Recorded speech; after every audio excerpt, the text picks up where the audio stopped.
السلام علیکم ورحمۃ اللہ وبرکاتہ۔ خطبات مولانا سید ابوالعلا مودودی علیہ رحمہ کی، اس کا 5واں باب بعنوان زکوٰۃ۔ اس عنوان کے تحت جو ذیلی عنوانات ہیں: زکوٰۃ، زکوٰۃ کی حقیقت، اجتماعی زندگی میں زکوٰۃ کا مقام، انفاق فی سبیل اللہ کے احکام، زکوٰۃ کے خاص احکام۔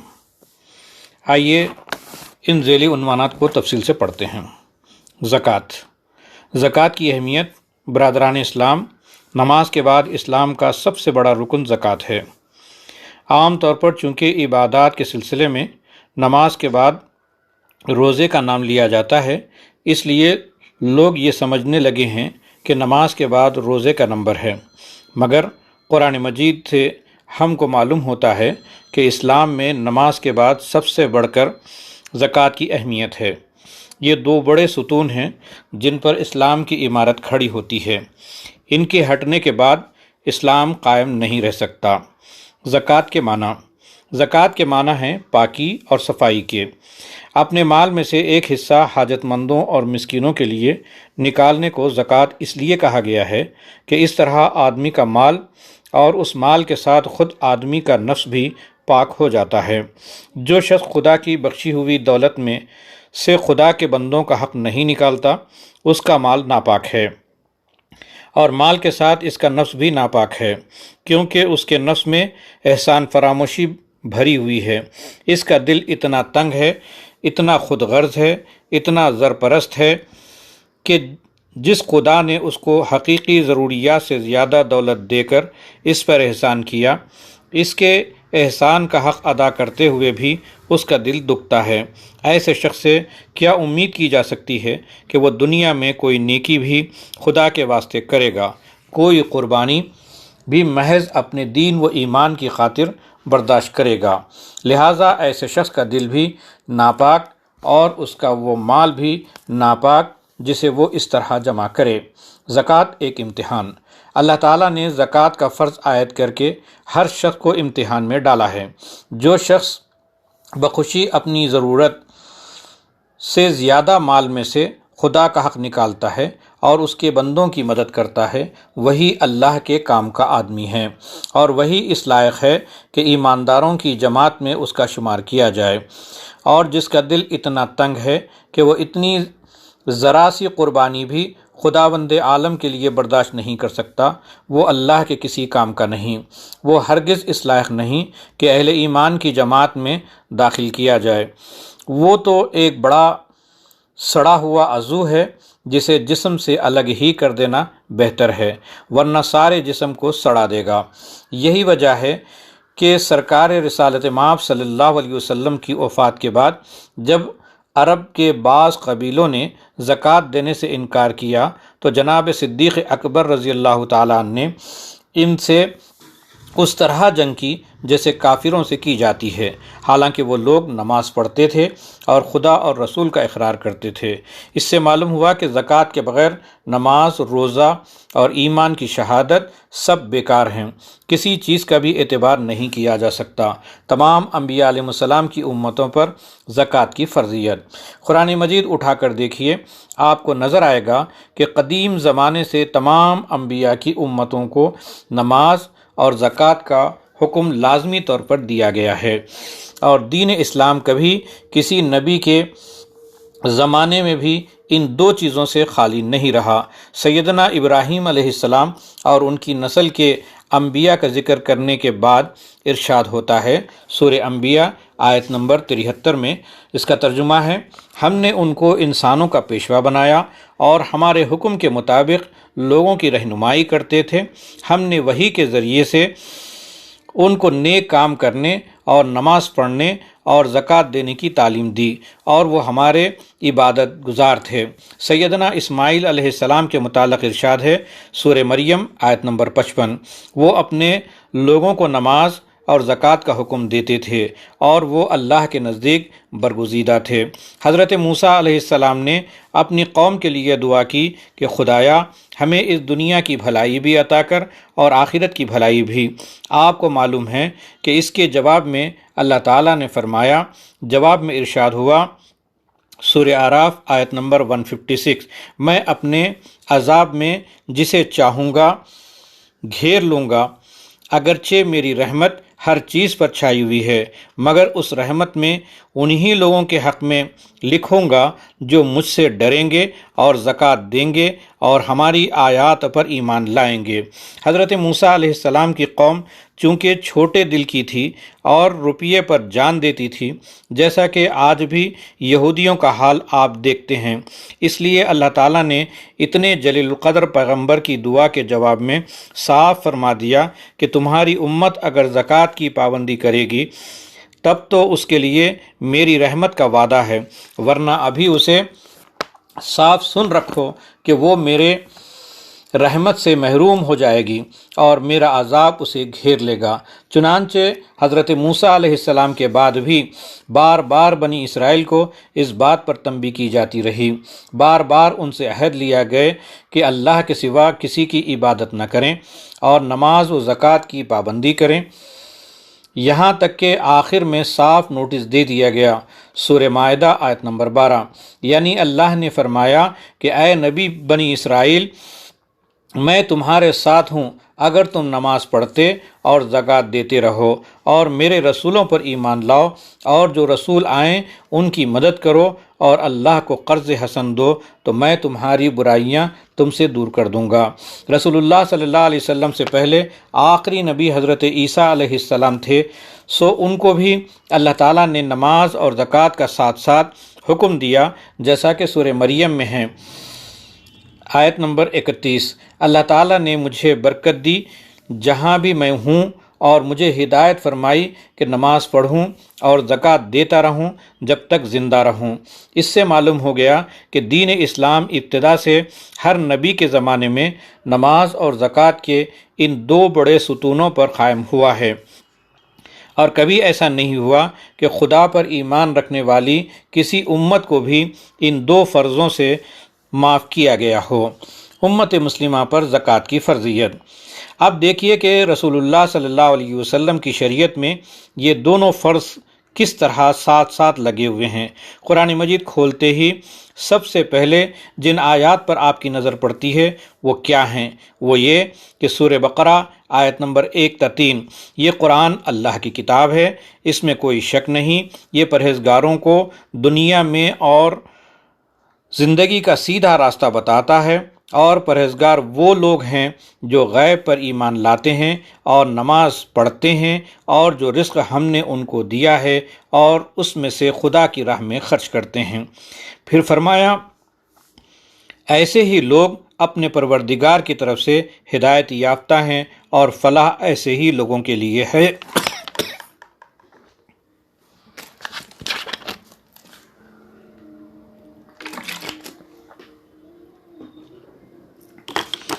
یعنی جن میں ایمان نہیں اور جو نماز اور زکوٰۃ کے پابند نہیں، وہ نہ ہدایت پر ہیں اور نہ انہیں فلاح نصیب ہو سکتی ہے۔ اس کے بعد اسی سورہ بقرہ کو پڑھتے ہوئے چند صفوں کے بعد پھر حکم ہوتا ہے، سورہ بقرہ آیت نمبر 143، نماز کی پابندی کرو اور زکوٰۃ دو اور رکوع کرنے والوں کے ساتھ رکوع کرو، یعنی جماعت کے ساتھ نماز پڑھو۔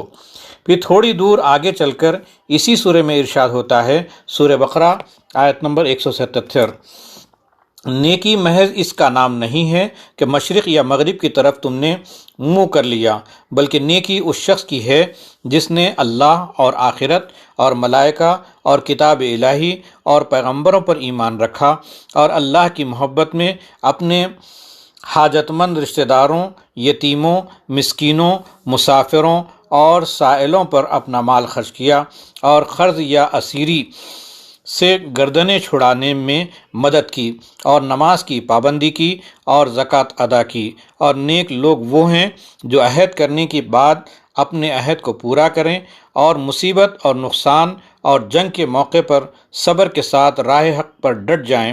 ایسے ہی لوگ سچے مسلمان ہیں اور ایسے ہی لوگ متقی و پرہیزگار ہیں۔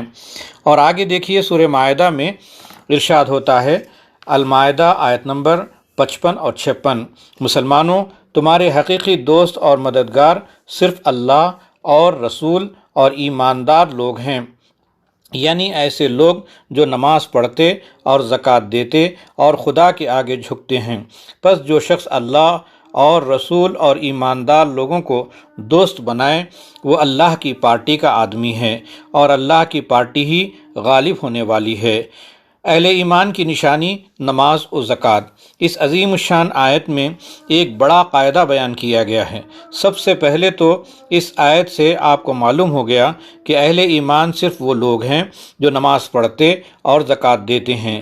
ان دو ارکان اسلام سے جو لوگ روگردانی کریں ان کا دعوی ایمان ہی جھوٹا ہے۔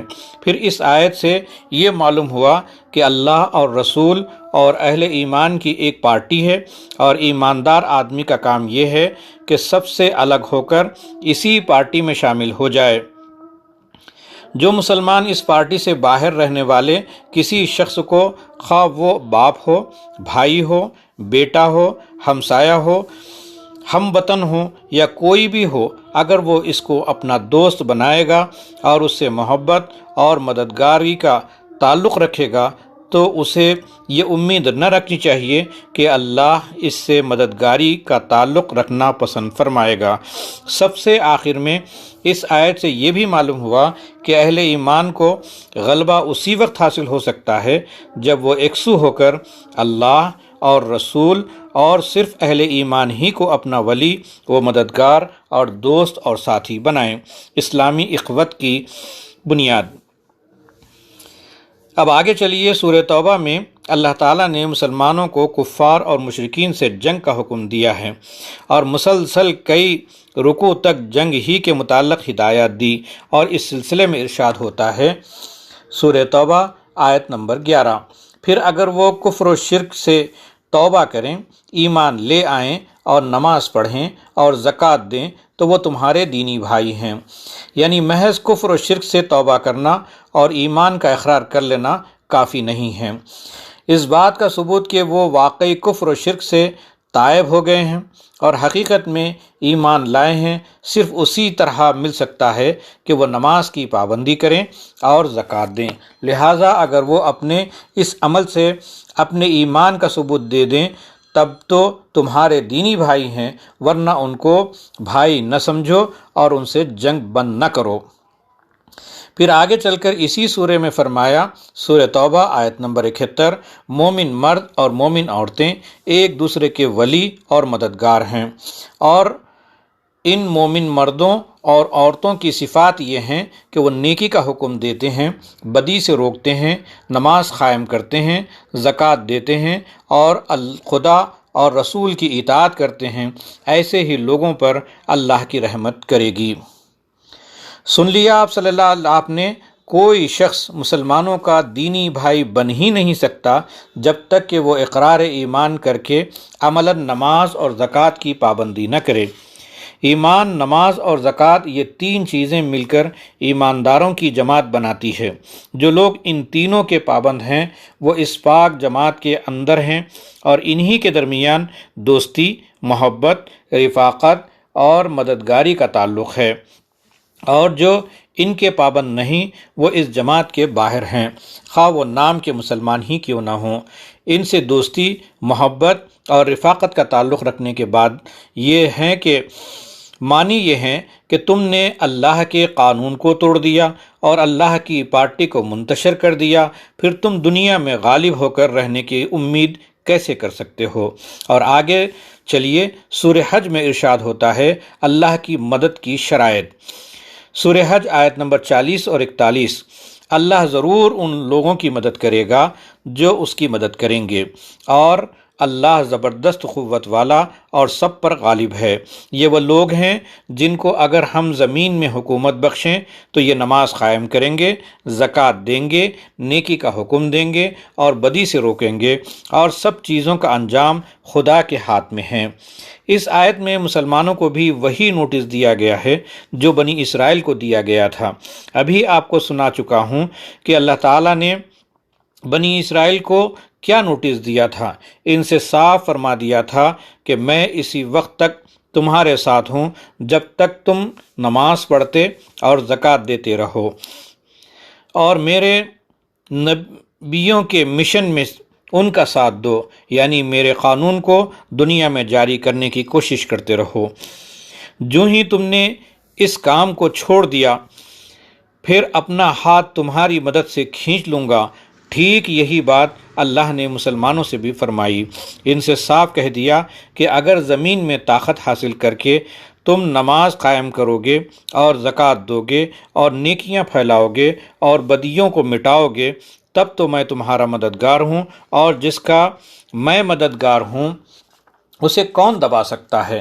لیکن اگر تم نے زکوٰۃ سے منہ پھیرا اور زمین میں حکومت حاصل کر کے نیکیوں کے بجائے بدیاں پھیلائیں اور بدیوں کے بجائے نیکیوں کو مٹانا شروع کیا، اور میرا کلمہ بلند کرنے کے بجائے اپنا کلمہ بلند کرنے لگے اور خراج وصول کر کے اپنے لیے زمین پر جنتیں بنانے ہی کو وراثت ارضی کا مقصود سمجھا، تو سن رکھو کہ میری مدد تمہارے ساتھ نہ ہوگی، پھر شیطان ہی تمہارا مددگار رہ جائے گا۔ مسلمانوں کو تنبیہ۔ اللہ اکبر! کتنا بڑا عبرت کا مقام ہے۔ جو دھمکی بنی اسرائیل کو دی گئی تھی، اس کو انہوں نے خالی قولی زبان دھمکی سمجھا اور اس کے خلاف عمل کر کے اپنا انجام دیکھ لیا کہ آج روئے زمین پر مارے مارے پھر رہے ہیں، جگہ جگہ نگاہ لے جا رہے ہیں اور کہیں ٹھکانہ نہیں پاتے۔ کروڑ ہا کروڑ روپے کے ان کے پاس بھرے پڑے ہیں، دنیا کی سب سے زیادہ دولت مند قوم ہے، مگر یہ روپیہ ان کے کسی کام نہ آیا۔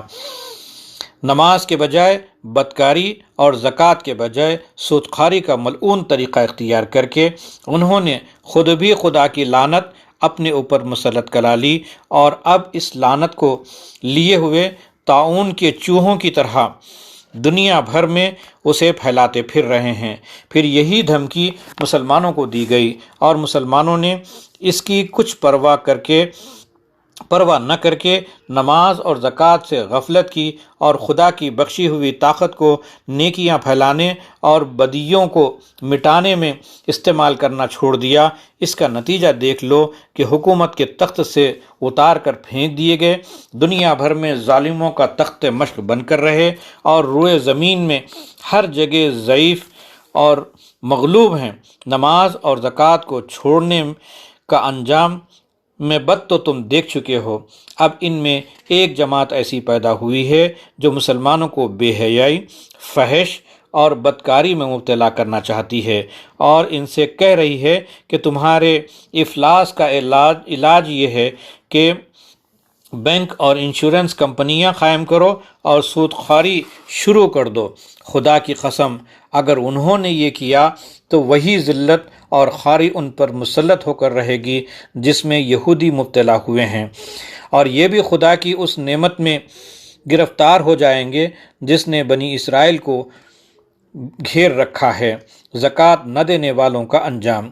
برادران اسلام، آئندہ خطبوں میں آپ کو بتاؤں گا کہ زکوٰۃ کیا چیز ہے، کتنی بڑی طاقت اللہ نے اس چیز میں بھر دی ہے، اور آج جس رحمت خداوندی کو مسلمان ایک معمولی سی سمجھ رہے ہیں، وہ حقیقت میں کتنی بڑی برکتیں رکھتی ہیں۔ آج کے خطبے میں میرا مقصد آپ کو صرف یہ بتانا تھا کہ نماز اور زکوٰۃ کا اسلام میں کیا درجہ ہے۔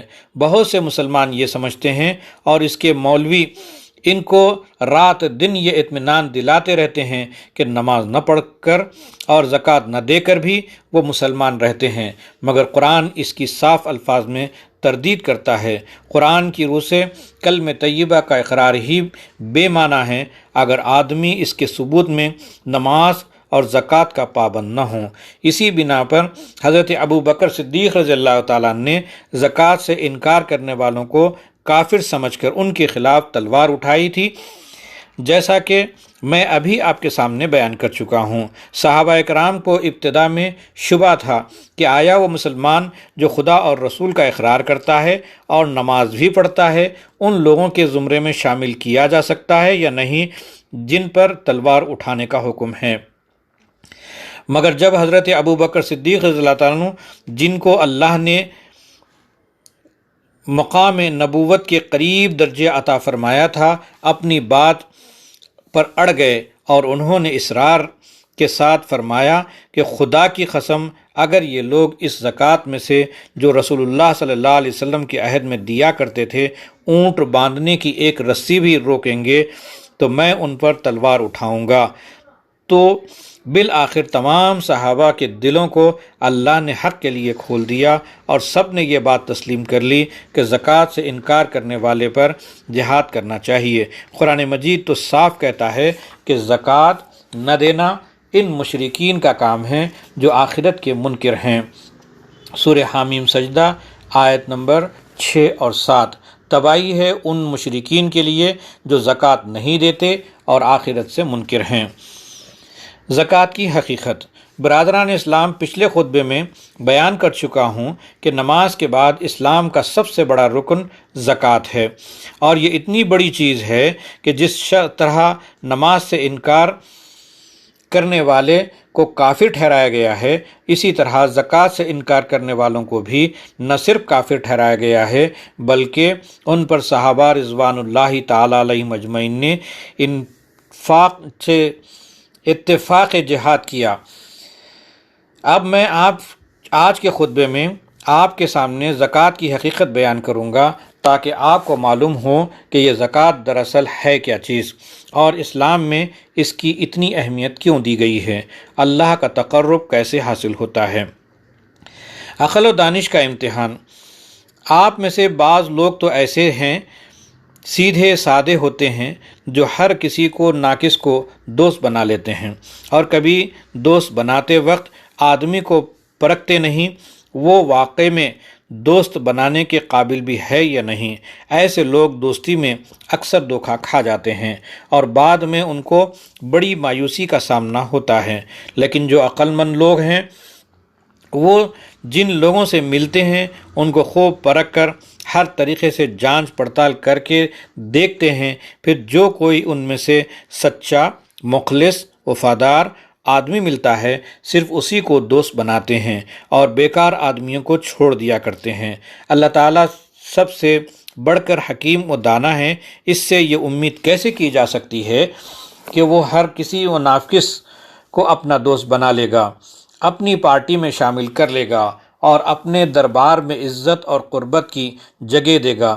جب انسانوں کی دانائی و عقل مندی کا تقاضا یہ ہے کہ وہ بغیر جانچ اور پرکھے کسی کو دوست نہیں بناتے، تو اللہ جو ساری دانائیوں اور حکمتوں کا سرچشمہ ہے ناممکن ہے کہ وہ جانچنے اور پرکھنے کے بغیر ہر ایک کو اپنی دوستی کا مرتبہ بخش دے۔ یہ کروڑوں انسان جو زمین پر پھیلے ہوئے ہیں، جن میں ہر قسم کے آدمی پائے جاتے ہیں، اچھے اور برے، سب کے سب اس قابل نہیں ہو سکتے کہ اللہ کی اس پارٹی میں، اس سے حزب اللہ میں شامل کر لیے جائیں گے۔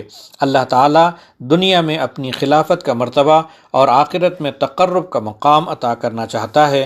اللہ نے کمال درجہ حکمت کے ساتھ چند امتحان، چند آزمائشیں، چند معیار جانچنے اور پرکھنے کے لیے مقرر کر دیے ہیں کہ انسانوں میں سے کچھ جو کوئی ان پر پورا اترے وہ تو اللہ کی پارٹی میں آ جائے گا، اور جو ان پر پورا نہ اترے وہ خود بخود اس پارٹی سے الگ ہو کر رہ جائے، اور وہ خود بھی جان لے کہ میں اس پارٹی میں شامل ہونے کے قابل نہیں ہوں۔ یہ معیار کیا ہے؟ اللہ تعالیٰ چونکہ حکیم و دانا ہے، اس لیے سب سے پہلا امتحان وہ آدمی کی حکمت و دانا ہی کا لیتا ہے، یہ دیکھتا ہے کہ اس میں سمجھ بوجھ بھی ہے یا نہیں۔ نرا احمق تو نہیں ہے، اس لیے کہ جاہل اور بیوقوف کبھی دانا اور حکیم کا دوست نہیں بن سکتا۔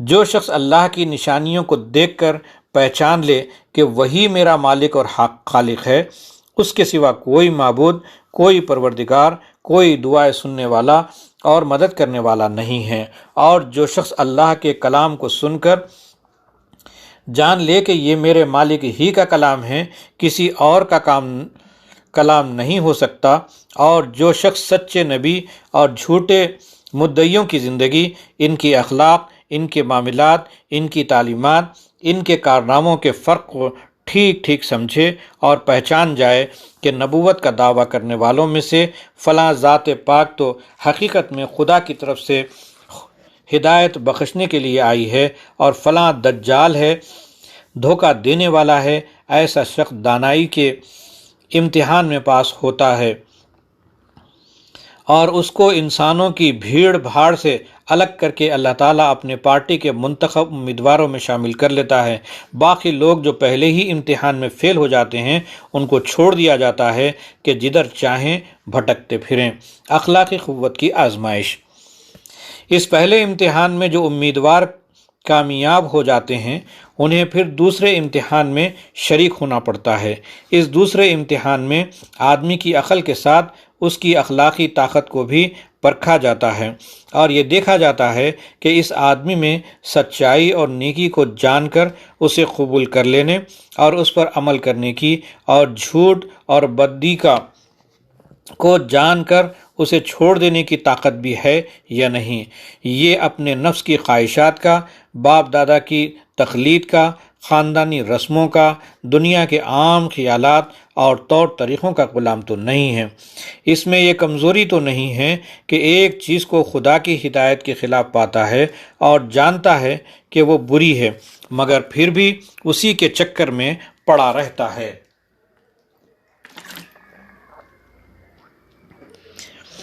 اور دوسری چیز کو جانتا ہے خدا کے نزدیک وہی حق اور پسندیدہ ہے، مگر اس پر بھی اسے قبول نہیں کرتا۔ اس امتحان میں جو لوگ فیل ہو جاتے ہیں، انہیں بھی اللہ تعالیٰ اپنی پارٹی میں لینے سے انکار کر دیتا ہے، اور صرف ان لوگوں کو چنتا ہے جن کی تعریف یہ ہے کہ سورہ بقرہ آیت نمبر 256، یعنی خدا کی ہدایت کے خلاف جو راستہ اور جو طریقہ بھی ہو، اسے وہ جرأت کے ساتھ چھوڑ دیں گے، کسی چیز کی پرواہ نہ کریں، اور صرف اللہ کے بتائے ہوئے راستے پر چلنے کے لیے تیار ہو جائیں، خواہ اس پر کوئی ناراض ہو یا خوش۔ اطاعت و فرمانبرداری کی پرکھ۔ اس امتحان میں جو لوگ کامیاب نکلتے ہیں، ان کو پھر تیسرے مرتبے کا امتحان دینا پڑتا ہے۔ اس درجے میں اطاعت اور فرمانبرداری کا امتحان ہے۔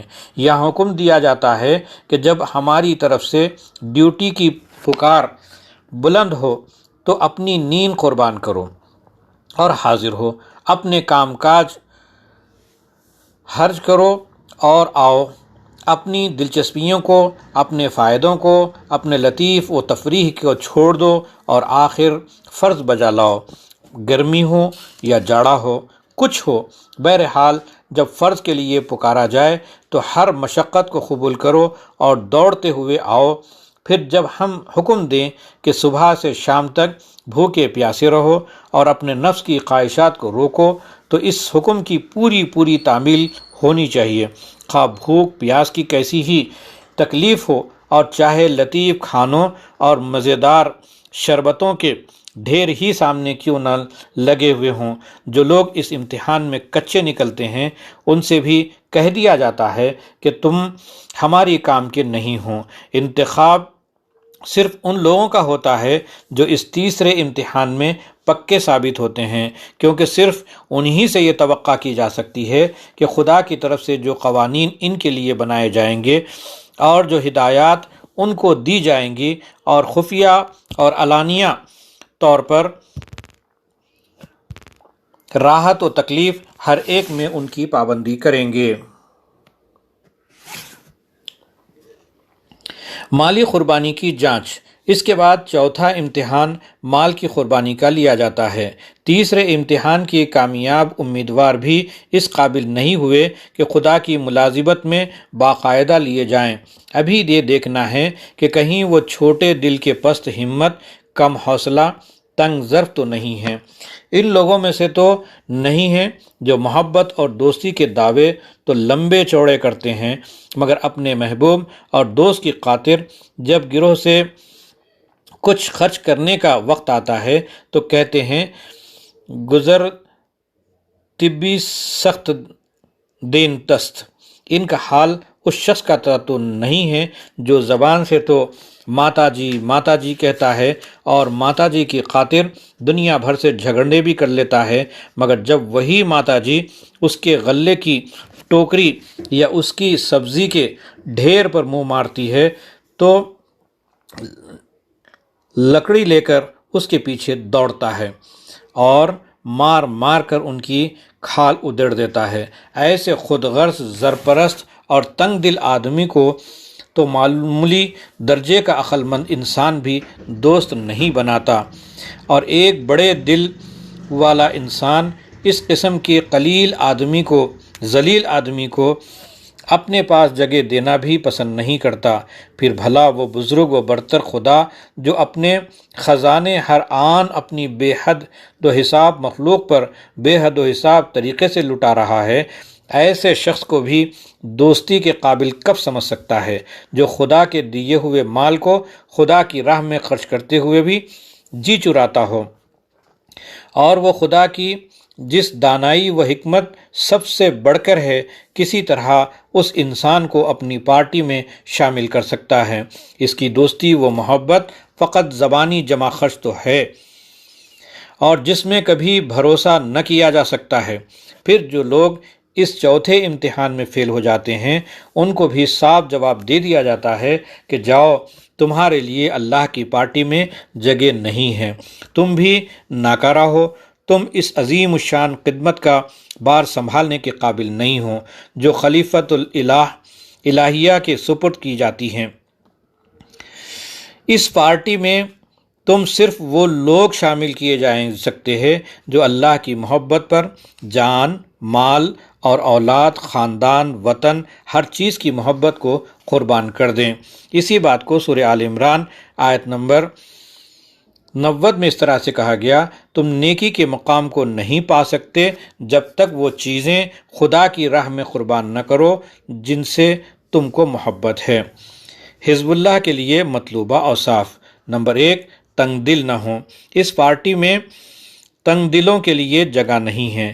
اس میں تو صرف وہی لوگ داخل ہو سکتے ہیں جن کے دل بڑے ہوں۔ سورہ حشر آیت نمبر 9، جو لوگ دل کی تنگی سے بچ گئے وہی فلاح پانے والے ہیں۔ نمبر 2، فراق حوصلہ ہوں۔ یہاں تو ایسے فراق حوصلہ لوگوں کی ضرورت ہے کہ اگر کسی شخص نے ان کے ساتھ دشمنی بھی کی ہو، ان کو نقصان اور رنج بھی پہنچایا ہو، ان کے دل ٹکڑے بھی اڑا دیے ہوں، تب بھی وہ خدا کی خاطر اس کے پیٹ کو روٹی اور اس کے تن کو کپڑا دینے سے انکار نہ کریں اور اس کی مصیبت کے وقت میں اس کی مدد سے دریغ نہ کریں۔ سورہ نور آیت نمبر 22، تم میں سے جو خوشحال اور صاحب مقدرت لوگ ہیں وہ اپنے عزیزوں اور مسکین اور خدا کی راہ میں ہجرت کرنے والوں کی مدد سے ہاتھ نہ کھینچ لیں، بلکہ چاہیے کہ ان کو معاف کریں اور درگزر کریں۔ کیا تم نہیں چاہتے کہ اللہ تمہیں بخشے، حالانکہ اللہ بڑا بخشنے والا اور رحم کرنے والا ہے۔ نمبر 3، عالی ظرف لوگ۔ یہاں ان عالی ظرف لوگوں کی ضرورت ہے جو سورہ دہر میں آیت نمبر 8 اور 9 میں ارشاد فرمایا، محض خدا کی محبت میں مسکین اور یتیم اور قیدی کو کھانا کھلاتے ہیں اور کہتے ہیں کہ ہم صرف خدا کے لیے تمہیں کھلا رہے ہیں، تم سے کوئی بدلہ یا شکریہ نہیں چاہتے۔ نمبر 4، پاک دل ہوں۔ یہاں ان پاک دل والوں کی ضرورت ہے جو خدا کی دی ہوئی دولت میں سے خدا کی راہ میں بہتر سے بہتر مال چھانٹ کر دیں۔ سورہ بقرہ آیت نمبر 67، اے ایمان لانے والو، تم نے جو مال کمائے ہیں اور جو رزق تمہارے لیے ہم نے زمین سے نکالا ہے، اس میں سے اچھا مال راہ خدا میں خرچ کرو، برے سے برا چھانٹ کر نہ دو۔ نمبر 5، تنگ دستی اور غربت میں بھی خرچ کریں۔ یہاں ان بڑی ہمت والوں کی ضرورت ہے جو تنگ دستی اور غربت و افلاس کی حالت میں بھی اپنا پیٹ کاٹ کر خدا کے دین کی خدمت اور خدا کے بندوں کی مدد میں روپیہ صرف کرنے سے دریغ نہیں کرتے۔ سورہ آل عمران آیت نمبر 33 میں کہا گیا، اپنے پروردگار کی مغفرت اور اس جنت کی طرف لپکو جس کی وسعت زمین و آسمان کے برابر ہے، جو تم تیار کی گئی کر کے رکھی گئی ہے ان پرہیزگاروں کے لیے جو خوشحالی اور تنگ حالی دونوں حالتوں میں خدا کے لیے خرچ کرتے ہیں۔ نمبر 6، سخاوت پیشہ ہوں۔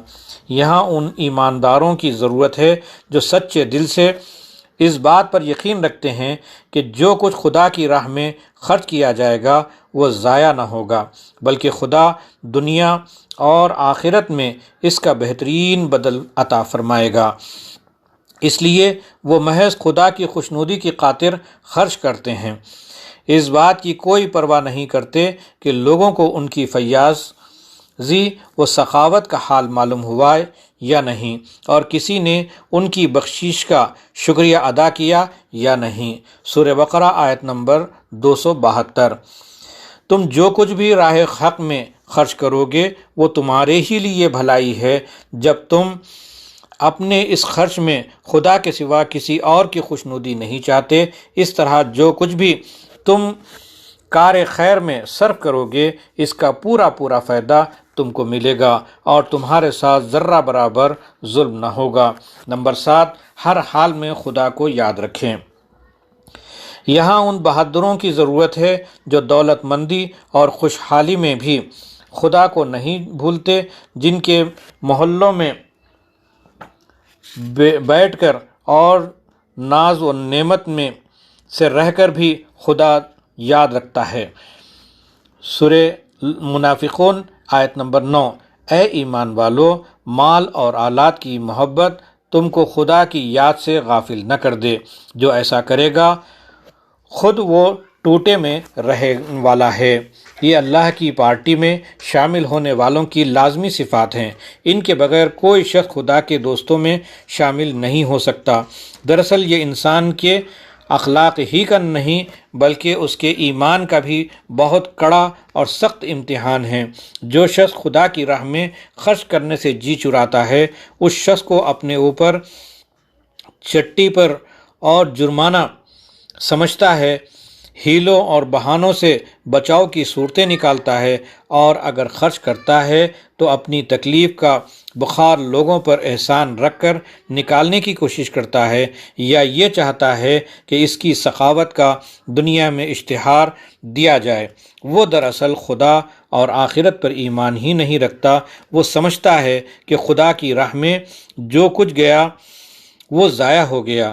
اس کو اپنا عیش، اپنا آرام، اپنی لذتیں، اپنے فائدے اور اپنی ناموری خدا سے اور اس کی خوشنودی سے زیادہ عزیز ہوتی ہیں۔ وہ سمجھتا ہے کہ جو کچھ ہے یہی دنیا کی زندگی ہے۔ اگر روپیہ صرف کیا جائے تو اسی دنیا میں ناموری اور شہرت ہونی چاہیے تاکہ اس روپیے کی قیمت یہیں وصول ہو جائے، ورنہ اگر روپیہ بھی گیا اور کسی کو یہ بھی معلوم نہ ہوا کہ فلاں صاحب نے فلاں کار خیر میں اتنا مال صرف کیا ہے تو گویا سب مٹی میں مل گیا۔ قرآن مجید میں صاف فرما دیا گیا ہے کہ اس قسم کا آدمی خدا کے کام کا نہیں۔ وہ اگر ایمان کا دعویٰ کرتا ہے تو منافق ہے۔ چنانچہ آیت ذیل میں فرمایا گیا، 8واں احسان نہ جتلائیں۔ سورہ بقرہ آیت نمبر 264۔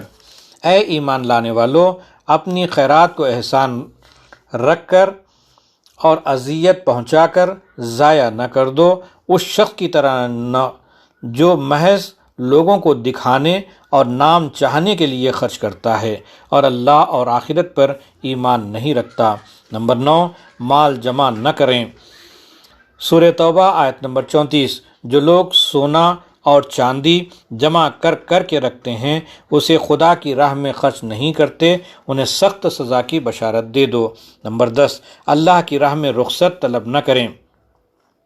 سورہ توبہ آیت نمبر 44 اور 45 میں کہا گیا، اے نبی صلی اللہ علیہ وسلم، جو لوگ اللہ اور یوم آخرت پر ایمان رکھتے ہیں وہ تو کبھی نہ چاہیں گے کہ انہیں اپنی جان و مال کے ساتھ جہاد میں حصہ لینے سے معاف رکھا جائے۔ اللہ اپنے متقی بندوں کو خوب جانتا ہے۔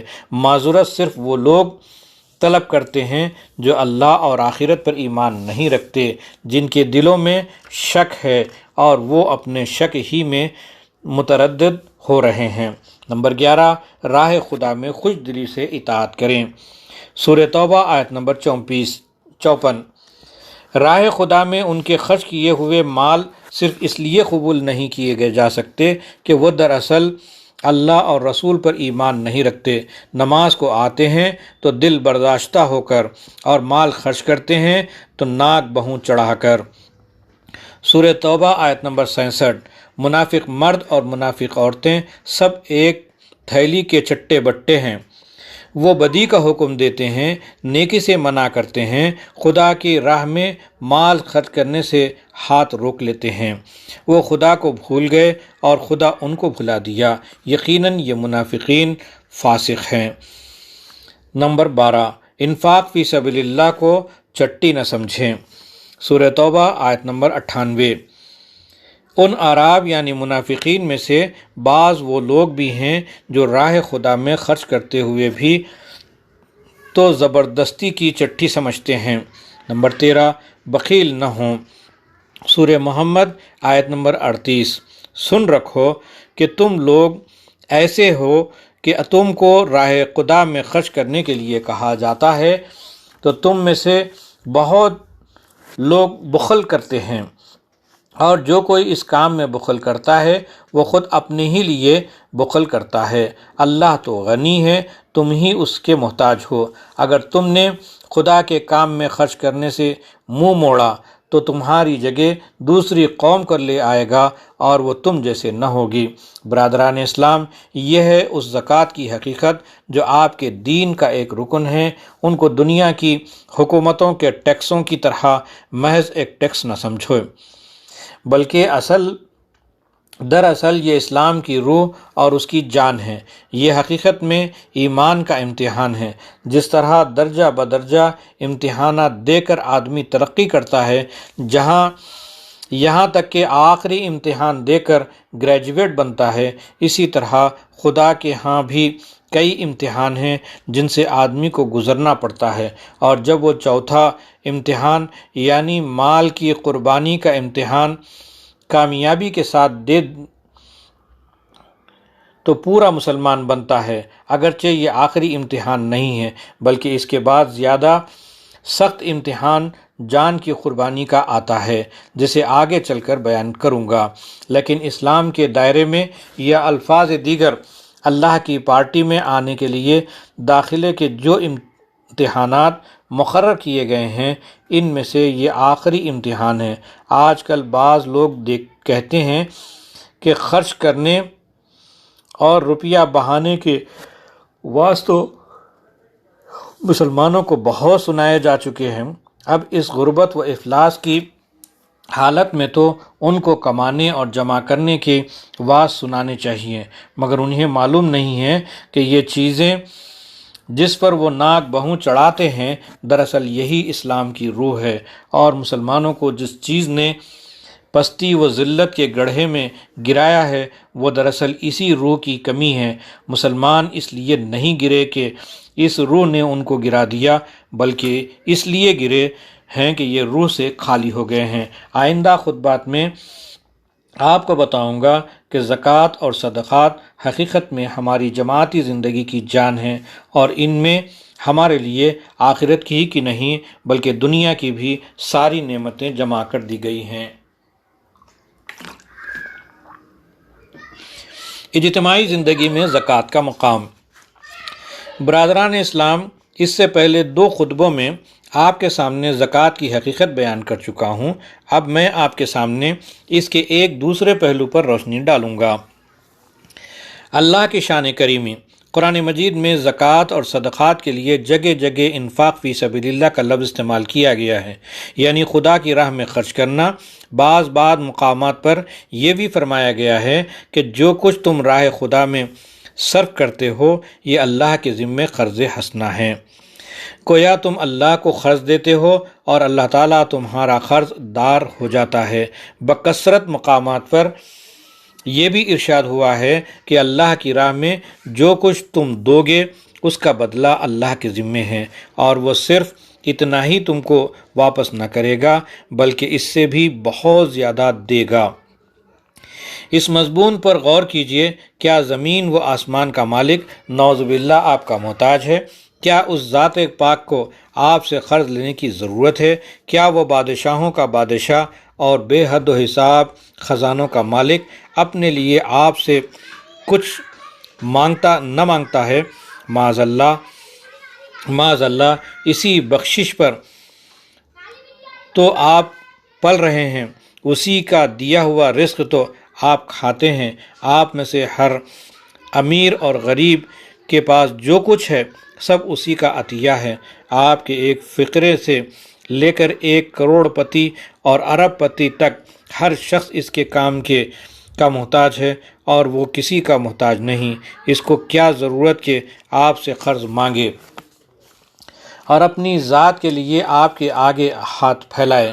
دراصل یہ بھی اس کی شان کریمی ہے کہ وہ آپ سے خود آپ ہی کے فائدے کے لیے، آپ ہی کی بھلائی کے لیے، آپ ہی کے کام میں خرچ کرنے کو فرماتا ہے اور کہتا ہے کہ یہ خرچ میری راہ میں ہے، مجھ پر خرچ ہے، میرا ذمہ اس کا بدلہ ہے، میں تمہارا احسان مند ہوں، تم اپنی قوم کے محتاجوں اور مسکینوں کو دو، اس طرح بدلہ وہ غریب کہاں سے دیں گے؟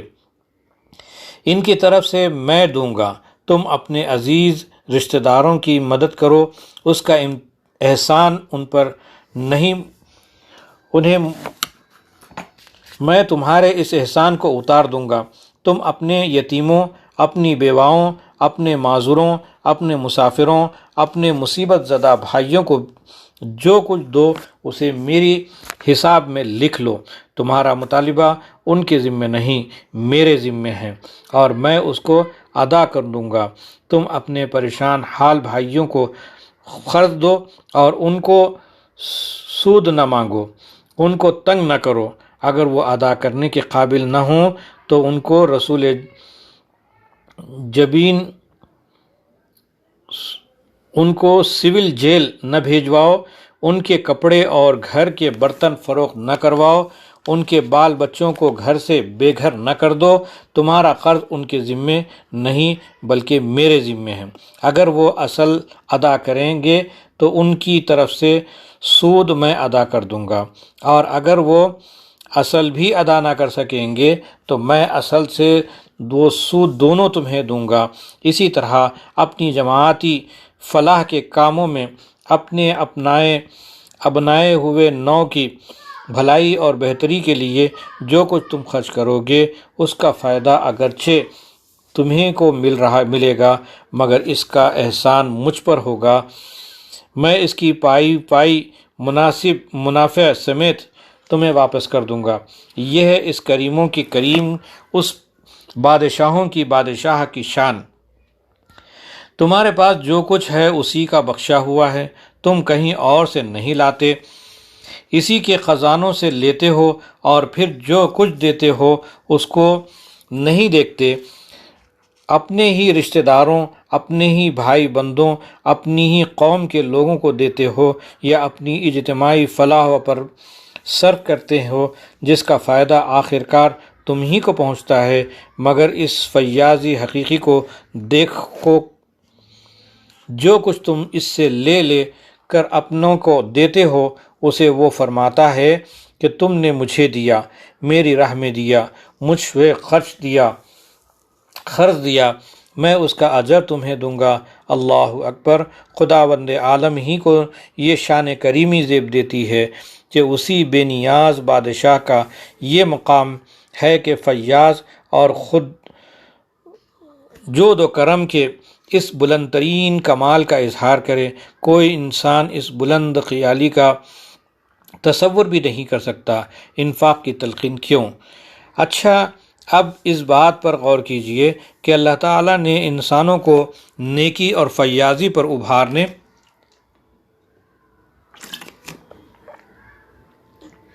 کا یہ طریقہ کیوں اختیار کیا ہے؟ اس سوال پر جتنا زیادہ آپ غور کریں گے اسی قدر زیادہ آپ پر اسلامی تعلیمات کی پاکیزگی کا حال کھلے گا، اور آپ کا دل گواہی دیتا چلا جائے گا کہ ایسی بے نظیر تعلیم خدا کے سوا کسی اور کی طرف سے نہیں ہو سکتی۔ انسان خود غرض واقع ہوا ہے۔ آپ جانتے ہیں کہ انسان کچھ اپنی فطرت ہی کے لحاظ سے مظلوم و مجہول واقع ہوا ہے۔ اس کی نظر تنگ یا زیادہ دور تک نہیں دیکھ سکتا، اس کا دل چھوٹا ہے، زیادہ بڑے اور اونچے خیالات اس میں کم ہی سما سکتے ہیں۔ یہ خود غرض واقع ہوا ہے اور اپنی غرض کا بھی کوئی وسیع تصور اس کے دماغ میں پیدا نہیں ہوتا۔ یہ جلد باز بھی ہے۔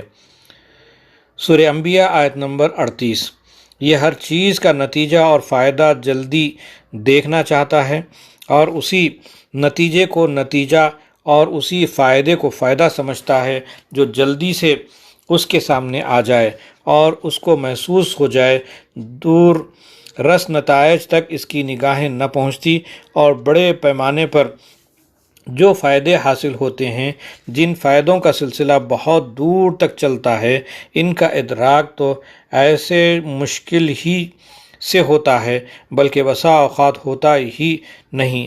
یہ انسان کی فطری کمزوری ہے، اور اس کمزوری کے اثر سے یہ ہوتا ہے کہ ہر چیز جس میں یہ اپنے ذاتی فائدے کو دیکھتا ہے، اور فائدہ بھی وہ جو بہت چھوٹے پیمانے پر ہو، جلدی سے حاصل ہو جائے اور اس کو محسوس ہو جائے، یہ کہتا ہے کہ جو کچھ میں نے کمایا ہے یا جو کچھ مجھے اپنے باپ دادا سے ملا ہے وہ میرا ہے، اس میں کسی کا حصہ نہیں۔ اس کو پوری ضروریات پر، میری خواہشات پر، میری آزمائش پر اور میری آسائش پر اور میری لذت نفس پر ہی خرچ کرنا چاہیے، یا کم از کم یہی ہونا کہ میرا نام بڑھے، میری شہرت ہو، میری عزت بڑھے، مجھے کوئی خطاب ملے، اونچی کرسی ملے، لوگ میرے سامنے جھکیں، زبانوں پر میرا چرچا ہو۔ اگر ان باتوں میں سے کچھ بھی مجھے حاصل نہیں ہوتا تو آخر میں کیوں اپنا مال اپنے ہاتھ سے دوں؟ قریب میں کوئی یتیم بھوکا مر رہا ہے یا آوارہ پھر رہا ہے تو میں کیوں اس کی خبرگیری کروں؟ اس کا حق اس کے باپ پر تھا، اسے اپنی اولاد کے لیے کچھ چھوڑ کر جانا چاہیے تھا، یہ انشورنس کرانا چاہیے تھا۔ کوئی بیوہ اگر میرے محلے میں مصیبت کے دن کاٹ رہی ہے تو مجھے کیا اس کے شوہر کو اس کی فکر کرنی چاہیے تھی؟ کوئی مسافر اگر بھٹکتا پھر رہا ہے تو مجھ سے کیا تعلق؟ وہ بیوقوف اپنا انتظام کیے بغیر گھر سے کیوں نکل کھڑا ہوا؟ کوئی شخص اگر یہ پریشان حال ہے تو ہوا کرے، اسے بھی اللہ نے میری ہی طرح ہاتھ پاؤں دیے ہیں، اپنی ضرورتیں اسے خود پوری کرنی چاہیے، میں اس کی کیوں مدد کروں گا؟ میں اسے دوں گا تو قرض دوں گا اور اصل کے ساتھ سود بھی وصول کروں گا، کیونکہ میرا روپیہ کچھ بیکار تو ہے نہیں۔ میں اس سے مکان بنواتا یا موٹر خریدتا یا کسی نفع کے کام پر لگاتا، یہ بھی اس سے کچھ نہ کچھ فائدہ ہی اٹھائے گا، پھر کیوں نہ میں اس فائدے میں سے اپنا حصہ وصول کروں۔ اس خود غرضانہ ذہنیت کے نتائج۔ اس خود غرضانہ ذہنیت کے ساتھ اول تو روپیہ والا آدمی خزانے کا سانپ بن کر رہے گا، یا خرچ کرے گا تو اپنے ذاتی فائدے کے لیے کرے گا۔ جہاں اس کو اپنا فائدہ نظر نہ آئے گا وہاں ایک پیسہ بھی اس کی جیب سے نہ نکلے گا۔ اگر کسی غریب آدمی کو اس کی نے مدد کی بھی تو دراصل اس کی مدد نہ کرے گا بلکہ اس کو ٹوٹے گا، اور جو کچھ اسے دے گا اس سے زیادہ وصول کرے گا۔ اگر کسی مسکین کو کچھ دے گا تو اس پر ہزاروں احسان رکھ کر اس کی آدھی جان نکال لے گا، اور اس کی اتنی ذلیل وہ تحقیر کرے گا کہ اس میں کوئی خودداری باقی نہ رہ سکے گی۔ اگر کسی قوم کا یہ کام حصہ لے گا تو سب سے پہلے یہ دیکھے گا کہ اس میں میرا ذاتی فائدہ کس قدر ہے۔ جن کاموں میں اس کی اپنی ذات کا کوئی فائدہ نہ ہو وہ سب اس کی مدد سے محروم رہ جائیں گے۔ اس ذہنیت کے نتائج کیا ہیں؟ اس کے نتائج صرف اجتماعی زندگی ہی کے لیے مہلک نہیں ہیں بلکہ آخرکار خود اس شخص کے لیے بھی نقصان دہ ہیں جو تنگ نظری، جہالت کی وجہ سے اس کو اپنے لیے فائدہ مند سمجھتا ہے۔ جب لوگوں میں یہ ذہنیت کام کر رہی ہو تو تھوڑے اشخاص کے پاس دولت سمٹ کر اکٹھی ہو جاتی چلی جائے گی اور بے شمار اشخاص بے وسیلہ ہوتے چلے جاتے ہیں۔ دولت مند لوگ روپیے کے زور سے روپیہ کھینچتے رہتے ہیں اور غریب لوگوں کی زندگی روز بروز تنگی ہوتی جاتی ہے۔ افلاس جس سوسائٹی میں عام ہو وہ طرح طرح کی خرابیوں میں مبتلا ہوتی ہے۔ اس کی جسمانی صحت خراب ہو جاتی ہے، اس میں بیماریاں پھیلتی ہیں، اس میں کام کرنے اور دولت پیدا کرنے کی قوت کم ہو چلی جاتی ہے، اس میں جہالت بڑھتی چلی جاتی ہے، اس کے اخلاق گرنے لگتے ہیں، وہ اپنی ضروریات پوری کرنے کے لیے جرائم کا ارتکاب کرنے لگتا ہے، اور آخرکار یہاں تک کہ نوبت پہنچتی ہے کہ وہ لوٹ مار پر اتر آتے ہیں۔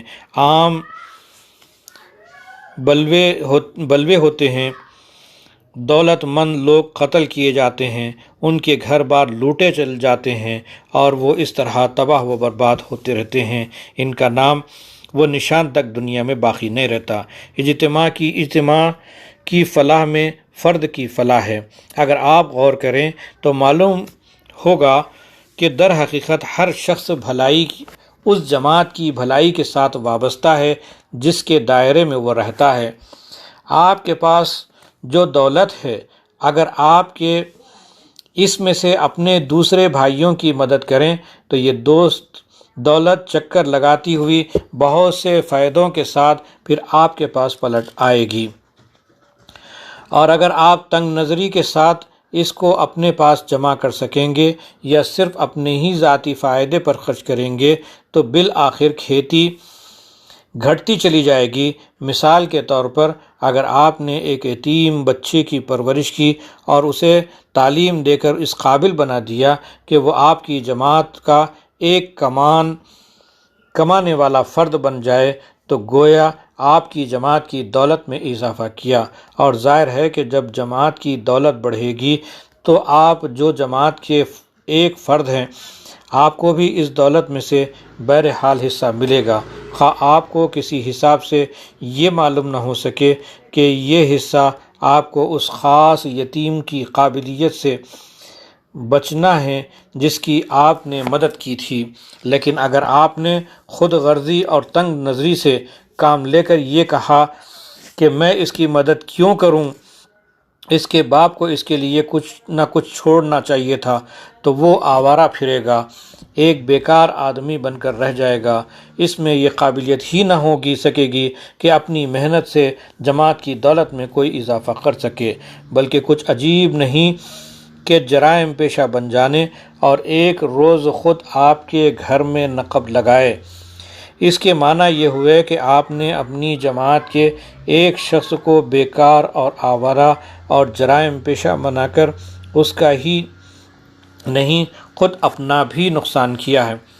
اس کی ایک مثال پر قیاس کر کے آپ ذرا وسیع نظر سے دیکھیں تو آپ کو پتہ چل جائے گا کہ جو شخص بے غرضی کے ساتھ جماعت کی بھلائی کرے گا، روپیہ صرف کرتا ہے، اس کا روپیہ ظاہر میں تو اس کی عجیب سے جیب سے نکل جاتا ہے، مگر باہر وہ بڑھتا اور پھلتا پھولتا چلا جاتا ہے، یہاں تک کہ آخر میں وہ بے شمار فائدوں کے ساتھ اسی طرح جیب میں واپس آتا ہے جس سے وہ کبھی نکلا تھا۔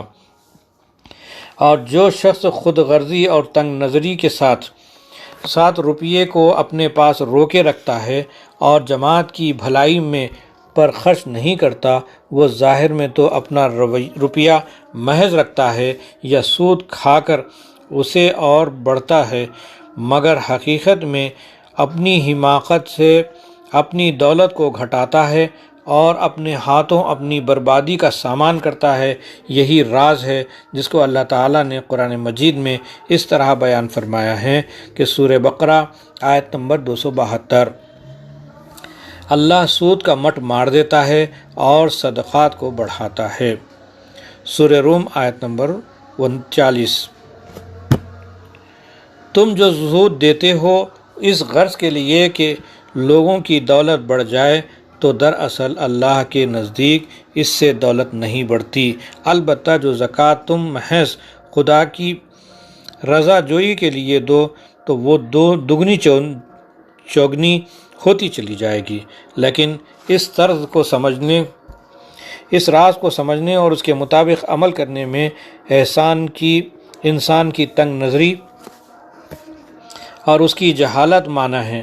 یہ محسوس کا بندہ ہے جو روپیہ اس کی جیب میں ہے اس کو تو دیکھ سکتا ہے کہ اس کی جیب میں ہے، جو روپیہ اس کے یہیں کھاتے رو سے بڑھ رہا ہے اس کو بھی یہ جانتا ہے کہ واقعی بڑھ کر رہا ہے، مگر جو روپیہ اس کے پاس سے چلا جاتا ہے اس کو یہ نہیں دیکھ سکتا کہ وہ کہاں بڑھ رہا ہے، کس طرح بڑھ رہا ہے، کتنا بڑھ رہا ہے اور کب اس کے پاس فائدوں اور منافع کے ساتھ واپس آتا ہے۔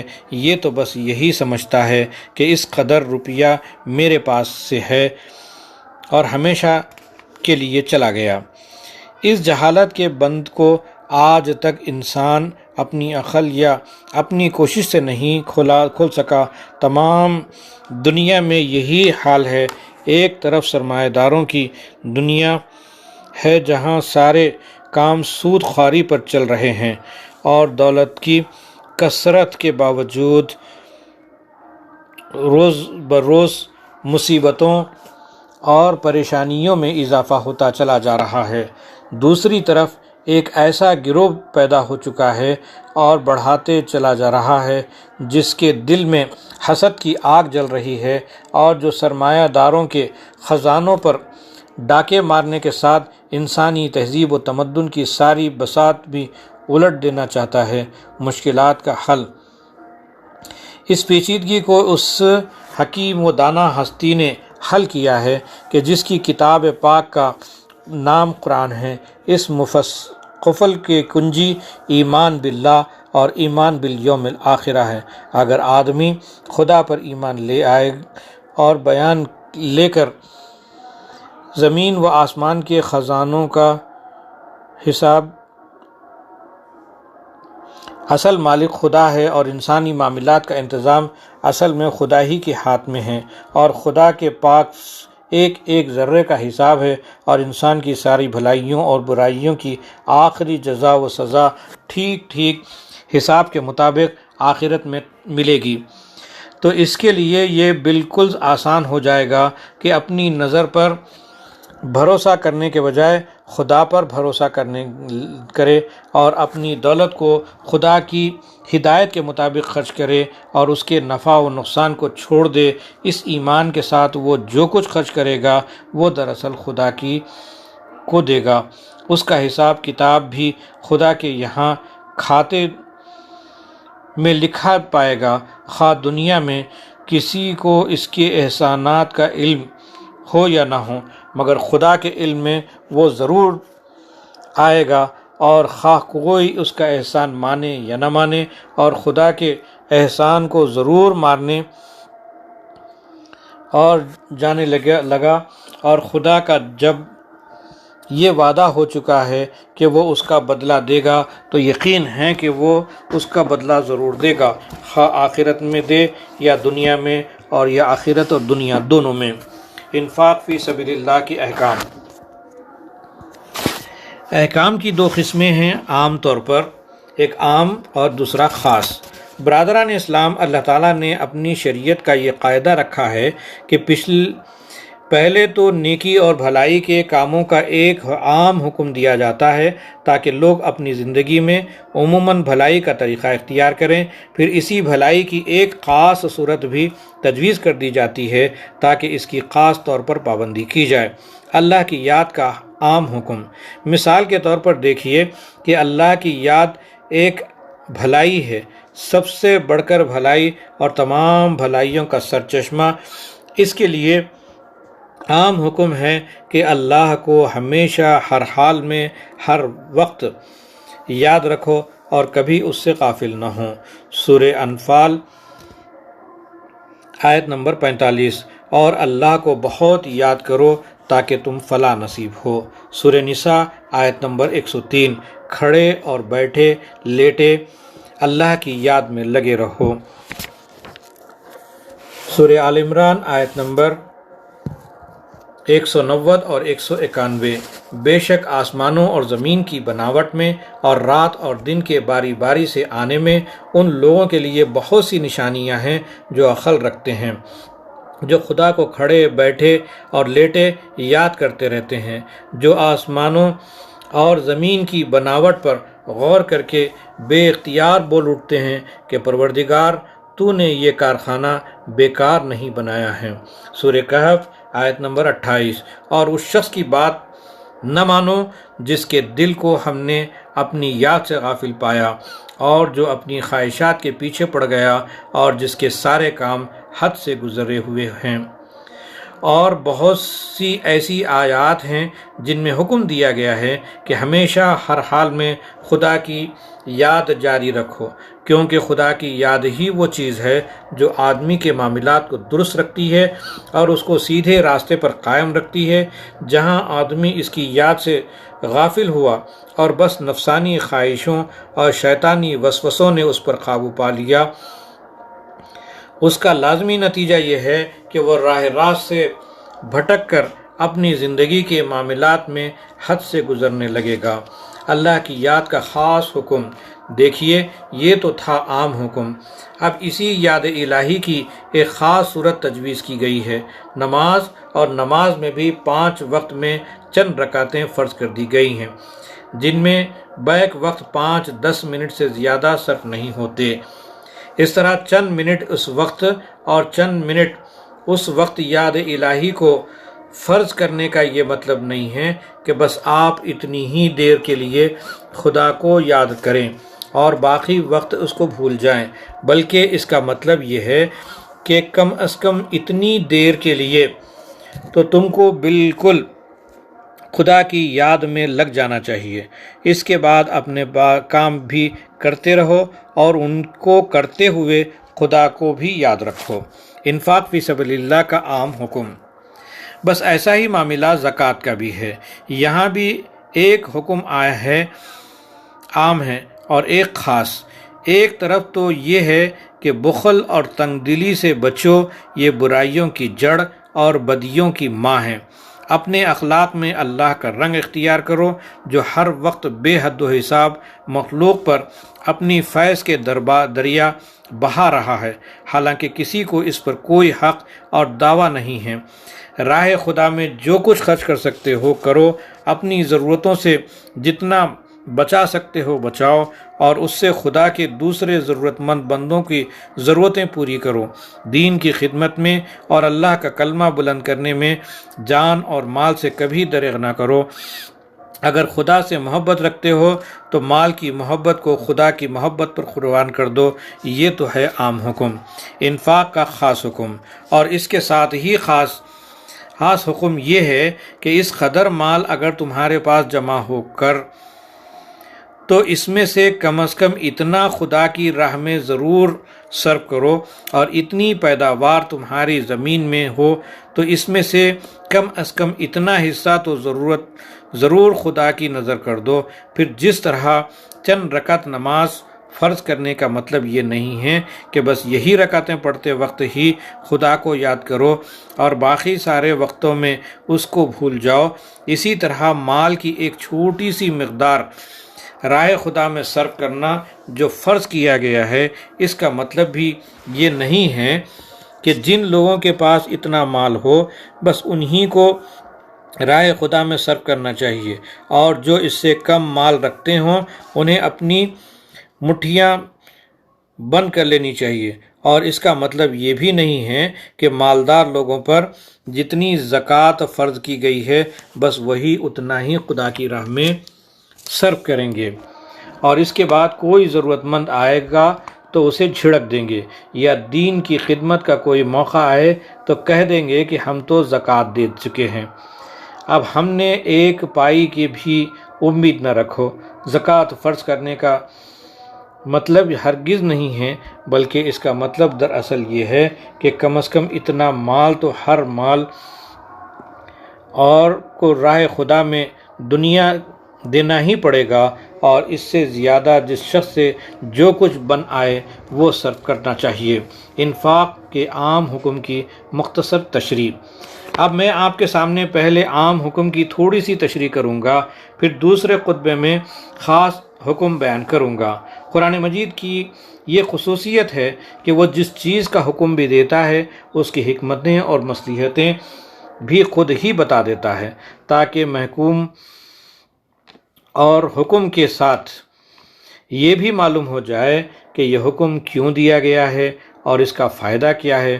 قرآن مجید کھولتے ہی سب سے پہلے جس آیت پر آپ کی نگاہ پڑتی ہے اور وہ یہ ہے کہ سیدھے راستے پر چلنے کی 3 شرطیں ہیں۔ سورہ بقرہ آیت نمبر 2 اور 3۔ یہ قرآن اللہ کی کتاب ہے، اس میں کوئی شک نہیں، یہ ان پرہیزگار لوگوں کی زندگی کا سیدھا راستہ بتاتا ہے جو غیب پر ایمان لاتے ہیں اور نماز قائم کرتے ہیں، اور جو رزق ہم نے ان کو دیا ہے اس میں سے خرچ کرتے ہیں۔ اس آیت میں یہ دراصل اصل الاصول بیان کر دیا گیا ہے کہ دنیا کی زندگی میں سیدھے راستے پر چلنے کے لیے 3 چیزیں لازمی طور پر شرط ہیں۔ ایک ایمان بالغیب، دوسرے نماز قائم کرنا، تیسرے جو رزق بھی اللہ نے دیا ہو اس میں سے راہ خدا میں خرچ کرنا۔ دوسری جگہ ارشاد ہوتا ہے سورہ آل عمران آیت نمبر 52، تم نیکی کا مقام پا ہی نہیں سکتے جب تک کہ خدا کی راہ میں وہ چیزیں نہ خرچ کر دو جن سے تم محبت رکھتے ہو۔ پھر فرمایا سورہ بقرہ آیت نمبر 268 میں، شیطان تم کو ڈراتا ہے کہ خرچ کرو گے تو فقیر ہو جاؤ گے، وہ تمہیں شرمناک چیز یعنی بخل کی تعلیم دیتا ہے۔ اس کے بعد ارشاد ہوا سورہ بقرہ آیت نمبر 195، اللہ کی راہ میں خرچ کرو، اپنے ہاتھ سے اپنے آپ کو ہلاکت میں نہ ڈالو۔ راہ خدا میں خرچ نہ کرنے کے معنی ہلاکت اور بربادی کے ہیں۔ آخر میں فرمایا سورہ حشر آیت نمبر 9،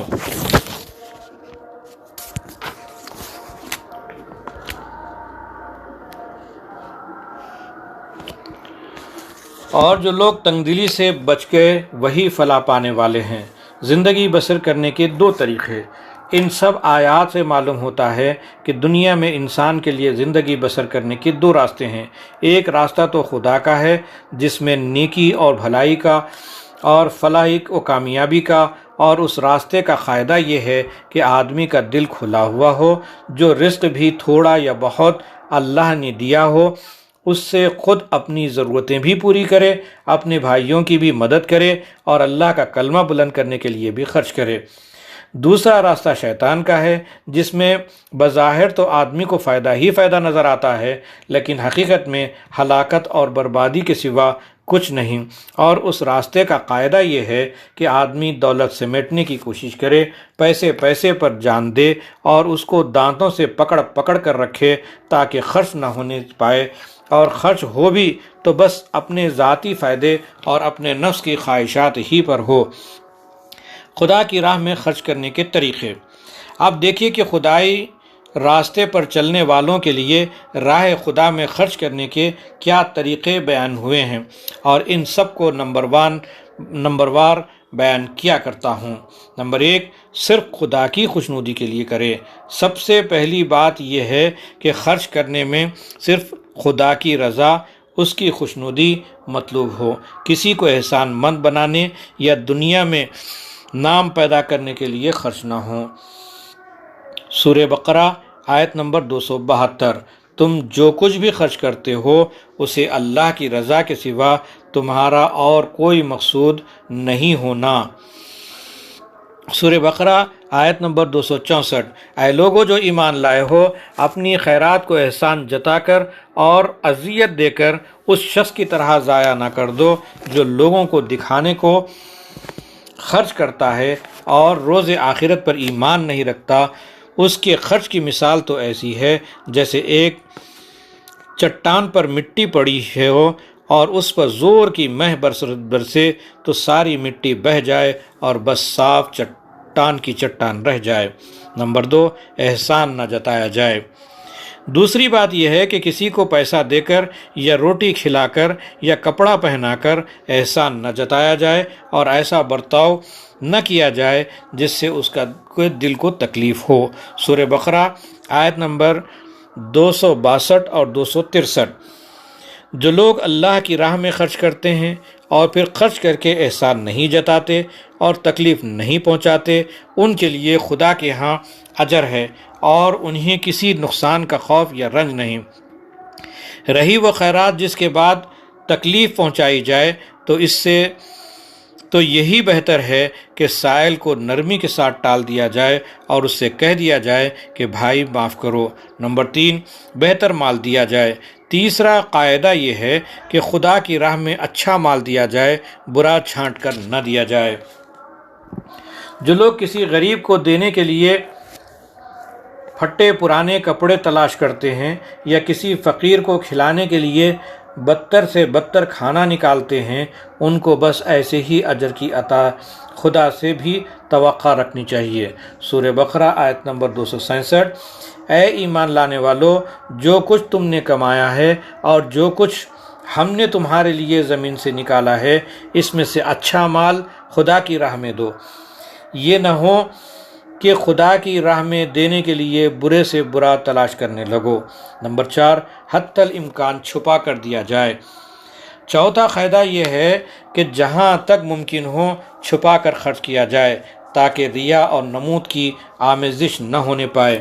اگرچہ کھلے طریقے سے خرچ کرنے میں بھی کوئی مذائقہ نہیں، مگر ڈھانک چھپا کر دینا زیادہ بہتر ہے۔ سورہ بقرہ آیت نمبر 271۔ اگر کھلے طریقے سے خیرات کرو تو یہ بھی اچھا ہے، لیکن چھپا کر غریب لوگوں کو دو تو یہ تمہارے لیے زیادہ بہتر ہے اور اس سے تمہارے گناہ دھلتے ہیں۔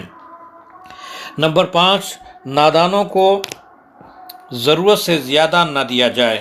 پانچواں قاعدہ یہ ہے کہ کم عقل اور نادان لوگوں کو ان کی ضرورت سے زیادہ نہ دیا جائے کہ بگڑ جائیں گے اور بری عادتوں میں پڑ جائیں گے، بلکہ ان کو جو کچھ دیا جائے ان کی حیثیت کے مطابق دیا جائے۔ اللہ تعالیٰ یہ چاہتا ہے کہ پیٹ کو روٹی اور پہننے کو کپڑا تو ہر برے سے برے اور بدکار سے بدکار کو بھی ملنا چاہیے، مگر شراب نوشی اور گانجے اور جوے بازی کے لیے ایسے آدمیوں کو پیسہ نہ دینا چاہیے۔ سورہ نساء آیت نمبر 5۔ اپنے اموال جن کو اللہ نے تمہارے لیے زندگی بسر کرنے کا ذریعہ بنایا ہے نادان لوگوں کے حوالے نہ کرو، البتہ ان اموال میں سے ان کا کھانے پینے کے لیے دو۔ نمبر 6، مقروض کو پریشان نہ کیا جائے۔ چھٹا قاعدہ یہ بیان ہوا ہے کہ اگر کسی غریب آدمی کی ضرورت پوری کرنے کے لیے اس کو قرض حسن دیا جائے تو تقاضے کر کے اسے پریشان نہ کیا جائے، بلکہ اس کو اتنی مہلت دی جائے کہ وہ آسانی سے ادا کر سکے، اور اگر واقعی یہ معلوم ہو کہ وہ ادا کرنے کے قابل نہیں ہے اور تم اتنا مال رکھتے ہو کہ اس کو آسانی کے ساتھ معاف کر سکتے ہو تو بہتر یہ ہے کہ معاف کر دو۔ سورہ بقرہ آیت نمبر 280۔ اور اگر قرض دار تنگ دست ہو تو اسے خوشحال ہونے تک مہلت دو، اور صدقہ کر دینا تمہارے لیے زیادہ بہتر ہے اگر تم اس کا فائدہ جانو۔ نمبر 7، خیرات میں اعتدال۔ 7واں قاعدہ یہ ارشاد ہوا ہے کہ آدمی کو خیرات کرنے میں بھی حد سے نہ گزرنا چاہیے۔ اللہ تعالیٰ کا یہ مقصد نہیں ہے کہ اپنا اور اپنے بال بچوں کا پیٹ کاٹ کر سب کچھ خیرات کر دے ڈالا جائے، بلکہ وہ چاہتا ہے کہ سیدھے سادے طریقے سے زندگی بسر کرنے کے لیے جتنی ضرورت انسان کو ہوتی ہے اتنا اپنی ذات پر اور اپنی بال بچوں پر بھی صرف کرے، اور جو باقی بچے اسے خدا کی راہ میں دے دے۔ سورہ بقرہ آیت نمبر 219۔ پوچھتے ہیں کہ ہم کیا خرچ کریں؟ اے نبی صلی اللہ علیہ وسلم کہہ دو کہ جو ضرورت سے زیادہ ہو وہ خرچ کرے۔ سورہ فرقان آیت نمبر 66۔ اللہ کے نیک بندے وہ ہیں کہ جب خرچ کریں تو نہ فضول خرچی کریں اور نہ بہت تنگی کر جائیں، بلکہ ان کا طریقہ ان دونوں انتہاؤں کے بیچ میں ہوں۔ سورہ بنی اسرائیل آیت نمبر 29۔ نہ تو اپنا ہاتھ اتنا سکیڑ لو کہ گویا گردن سے بندھا ہوا ہے، اور نہ اتنا کھول دو کہ حسرت زدہ بیٹھے رہو اور لوگ بھی تم کو ملامت کریں۔ امداد کے مستحقین۔ آخر میں یہ بھی سن لیجئے کہ اللہ تعالیٰ نے مستحقین کی پوری فہرست بتا دی ہے، جس کو دیکھ کر آپ کو معلوم ہو سکتا ہے کہ کون کون لوگ آپ کی مدد کے مستحق ہیں اور کن کا حق اللہ نے آپ کی کمائی میں رکھا ہے۔ سورہ بنی اسرائیل آیت نمبر 26۔ اپنے غریب رشتہ دار کو اس کا حق دے اور مسکین کو اور مسافر کو۔ سورہ بقرہ آیت نمبر 177۔ اور نیک وہ ہے جو خدا کی محبت میں مال دے اپنے غریب رشتہ داروں کو، یتیموں اور مساکینوں کو اور مسافر کو، اور ایسے لوگوں کو جن کی گردنیں غلامی کی اسیری سے پھنسی ہوئی ہوں اس سے نکال سکیں۔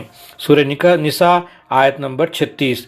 نیک سلوک کیا جائے اپنے ماں باپ اور رشتہ داروں سے، اور یتیموں اور مسکینوں اور خرابت دار پڑوسیوں اور اجنبی پڑوسیوں اور پاس کے بیٹھنے والوں اور مسافروں اپنے لونڈی غلاموں سے۔ سورہ دہر آیت نمبر 8 اور 10۔ اور نیک لوگ اللہ کی محبت میں مسکین اور یتیم اور قیدی کو کھانا کھلاتے ہیں اور کہتے ہیں کہ ہم تم کو محض خدا کے لیے کھلا رہے ہیں، تم سے کوئی بدلہ یا شکریہ نہیں چاہتے۔ ہم کو تو اپنے خدا سے اس دن کا ڈر لگا ہوا ہے جس کی شدت کی وجہ سے لوگوں کے منہ سکڑ جائیں گے اور تیوریاں چڑھاتے جائیں گے، یعنی قیامت۔ سورہ زاریات آیت نمبر 19۔ اور ان کے مالوں میں حق ہے مدد مانگنے والوں کا اور اس شخص کا جو محروم ہے۔ سورہ بقرہ آیت نمبر 273۔ خیرات ان حاجت مندوں کے لیے ہے جو اپنا سارا وقت خدا کے کام میں دے کر ایسے گھر گئے ہیں کہ اپنی روٹی کمانے کے لیے دوڑ دھوپ نہیں کر سکتے۔ ان کی خودداری کو دیکھ کر ناواقف لوگ گمان کرتے ہیں کہ وہ غنی ہیں، مگر ان کی صورت دیکھ کر تم پہچان سکتے ہو کہ ان پر کیا گزرے گی۔ وہ ایسے لوگ نہیں ہیں کہ لوگوں سے لپٹ لپٹ کر مانگنے لگتے ہیں۔ جو کچھ بھی تم خیرات دو گے اللہ کو اس کی خبر ہوگی اور وہ اس کا بدلہ دے گا۔ زکوٰۃ کے خاص احکام۔ برادران اسلام، پچھلے خطبے میں آپ کے سامنے انفاق فی سبیل اللہ یعنی راہ خدا میں خرچ کرنے کے عام احکام بیان کر چکا ہوں۔ اب اس حکم کے دوسرے حصے کی تفصیلات بیان کرتا ہوں جو زکوٰۃ سے متعلق ہے، یعنی جسے فرض کیا گیا ہے۔ زکوٰۃ کے متعلق 3 احکام۔ زکوٰۃ کے متعلق اللہ تعالیٰ نے قرآن مجید میں 3 جگہ الگ الگ احکام بیان کیے ہیں۔ سورہ بقرہ میں فرمایا گیا آیت نمبر 267، جو پاک مال تم نے کمائے ہیں اور جو پیداوار ہم نے تمہارے لیے زمین سے نکالی ہے اس میں سے راہ خدا میں خرچ کرو۔ نمبر 2، سورہ انعام میں فرمایا کہ ہم نے تمہارے لیے زمین سے باغ اگائے ہیں اور کھیتیاں پیدا کی ہیں، لہٰذا سورہ انعام آیت نمبر 141 میں اس کی پیداوار جب نکلے تو اس میں سے کھاؤ اور فصل کٹنے کے دن اللہ کا حق نکال دو۔ یہ دو آیتیں زمین کی پیداوار کے متعلق ہیں، اور فقہائے حنفیہ فرماتے ہیں کہ خودرو پیداوار اور مثلاً لکڑی اور گھاس اور بانس کے سوا باقی جتنی چیزیں غلہ، ترکاری اور پھلوں کی قسم سے نکلے ہیں، ان سب میں اللہ کا حق نکلنا چاہیے۔ حدیث میں آتا ہے کہ جو پیداوار آسمانی بارش سے ہو، اس میں اللہ کا حق 10واں حصہ ہے، اور جو پیداوار انسان کی اپنی کوشش یعنی آبپاشی سے ہو، اس میں اللہ کا حق 20واں حصہ ہے، اور یہ حصہ پیداوار کٹنے کے ساتھ ہی واجب ہو جاتا ہے۔ نمبر 3، اس کے بعد سورہ توبہ میں آتا ہے، آیت نمبر 34 اور 35، جو لوگ سونے اور چاندی کو جمع کر کے رکھتے ہیں اور اس میں سے راہ خدا میں خرچ نہیں کرتے، وہ ان کو دردناک عذاب کی خبر دے دو۔ اس دن کے عذاب کی جب ان کے اس سونے اور چاندی کو آگ میں تپایا جائے گا اور ان سے ان کی پیشانیوں اور ان کے پہلوؤں اور پٹھوں پر داغا ڈال جائے گا اور کہا جائے گا کہ یہ ہے وہ مال جو تم نے اپنے لیے جمع کیا تھا، اب اپنے خزانوں کا مزہ چکھو۔ پھر فرمایا سورہ توبہ آیت نمبر 60، صدقات یعنی زکوٰۃ اللہ کی طرف سے مقرر کردہ فرض ہے، فقراء کے لیے، مساکین کے لیے، اور ان لوگوں کے لیے جو زکوٰۃ وصول کرنے پر مامور ہوں، اور ان کے لیے جن کی تالیف قلب منظور ہو، اور گردنیں چھڑانے کے لیے، اور قرض داروں کے لیے، اور راہ خدا میں مسافروں کے لیے۔ اللہ بہتر جانتا ہے اور حکمت والا ہے۔ اس کے بعد فرمایا سورہ توبہ آیت نمبر 103، ان کے مالوں میں سے زکوٰۃ دو اور ان کے کو پاک اور صاف کر دو۔ ان تینوں آیتوں سے معلوم ہوا کہ جو مال جمع کیا جائے اور بڑھایا جائے اور اس میں سے راہ خدا میں صرف نہ کیا جائے، وہ ناپاک ہوتا ہے۔ اس کے پاک کرنے کی صورت صرف یہ ہے کہ اس میں سے خدا کا حق نکال کر اس کے بندوں کو دے دیا جائے۔ حدیث میں آتا ہے کہ جب سونا اور چاندی جمع کرنے والوں پر عذاب کی دھمکی آئی ہے تو مسلمان سخت پریشان ہوئے، کیونکہ اس کے معنی یہ ہوتے تھے کہ 1 درہم بھی اپنے پاس نہ رکھو، سب خرچ کر ڈالو۔ آخرکار حضرت عمر رضی اللہ تعالیٰ عنہ حضور نبی کریم صلی اللہ علیہ وسلم کی خدمت میں حاضر ہوئے اور قوم کی پریشانی کا حال عرض کیا۔ آپ صلی اللہ علیہ وسلم جواب دیا، اللہ تعالیٰ نے زکوٰۃ کو تم پر اسی لیے فرض کیا ہے کہ باقی اموال تمہارے لیے پاک ہو جائیں۔ ایسی ہی روایت حضرت ابو سعید خدری رضی اللہ تعالیٰ عنہ سے مروی ہے، حضور صلی اللہ علیہ وسلم نے فرمایا کہ جب تو نے اپنے مال میں سے زکوٰۃ نکال دی تو جو حق تجھ پر واجب تھا وہ ادا ہو گیا۔ آیات مذکورہ بالا میں تو صرف زمین کی پیداوار اور سونے اور چاندی کی زکوٰۃ کا حکم ملتا ہے، لیکن احادیث سے معلوم ہوتا ہے کہ تجارتی مال، اونٹ، گائے اور بکریوں پر بھی زکوٰۃ ہے۔ چند اشیاء کا نصاب زکوٰۃ: چاندی کا نصاب 200 درہم یعنی 52.5 تولے کے قریب ہے۔ سونے کا نصاب 7.5 تولہ، اونٹ کا نصاب 5 اونٹ، بکریوں کا نصاب 40 بکریاں، گائے کا نصاب 30 گائیں، اور تجارتی مال کا نصاب 52.5 تولے چاندی کے مقدار مالیت۔ جس شخص کے پاس اتنا مال موجود ہو اور اس پر سال گزر جائے تو اس میں سے 40واں حصہ زکوٰۃ کا نکالنا واجب ہے۔ چاندی اور سونے کے متعلق حنفیہ فرماتے ہیں کہ اگر یہ دونوں الگ الگ بقدر نصاب نہ ہوں لیکن دونوں مل کر کسی ایک نصاب کی حد تک ان کی قیمت پہنچ جائے تو ان میں بھی زکوٰۃ نکالنی واجب ہے۔ زیورات پر زکوٰۃ: سونا اور چاندی اگر زیور کی صورت میں ہوں تو حضرت عمر رضی اللہ تعالیٰ عنہ، حضرت ابن مسعود رضی اللہ تعالیٰ عنہ کے نزدیک ان کی زکوٰۃ ادا کرنا فرض ہے، اور امام ابو حنیفہ رحمۃ اللہ علیہ نے یہی قول لیا ہے۔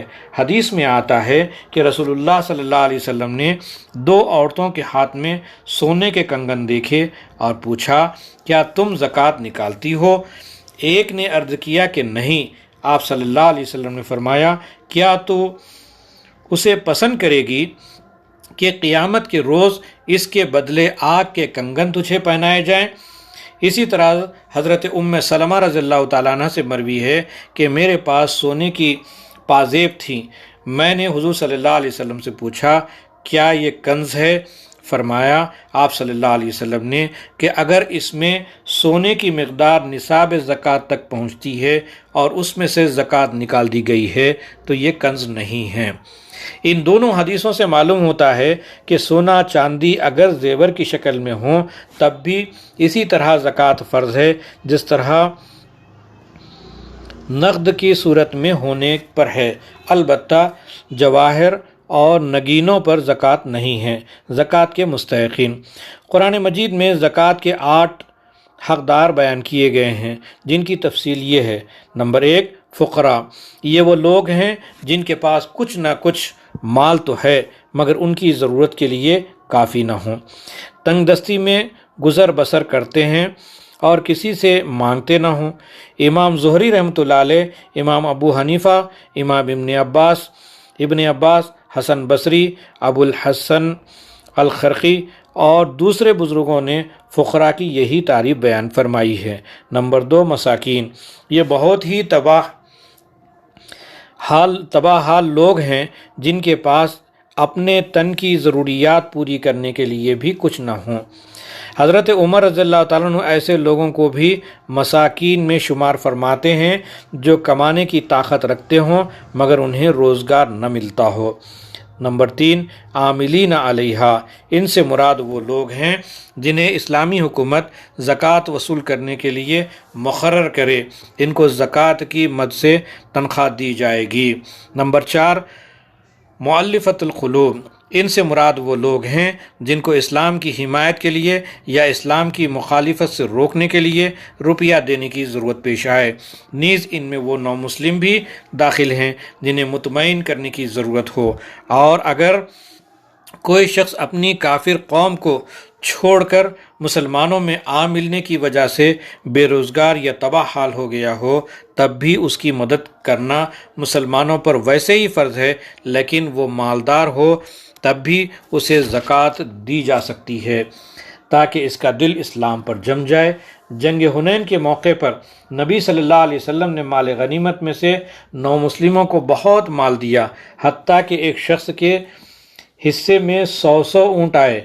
انصار نے اس کی شکایت کی تو حضور صلی اللہ علیہ وسلم فرمایا یہ لوگ ابھی ابھی کفر سے اسلام میں آئے ہیں، میں ان کے دل کو خوش کرنا چاہتا ہوں۔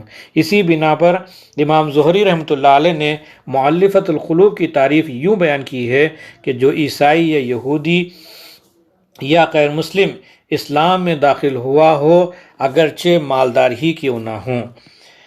نمبر 5، فی الرقاب، اس کا مطلب یہ ہے کہ جو شخص غلامی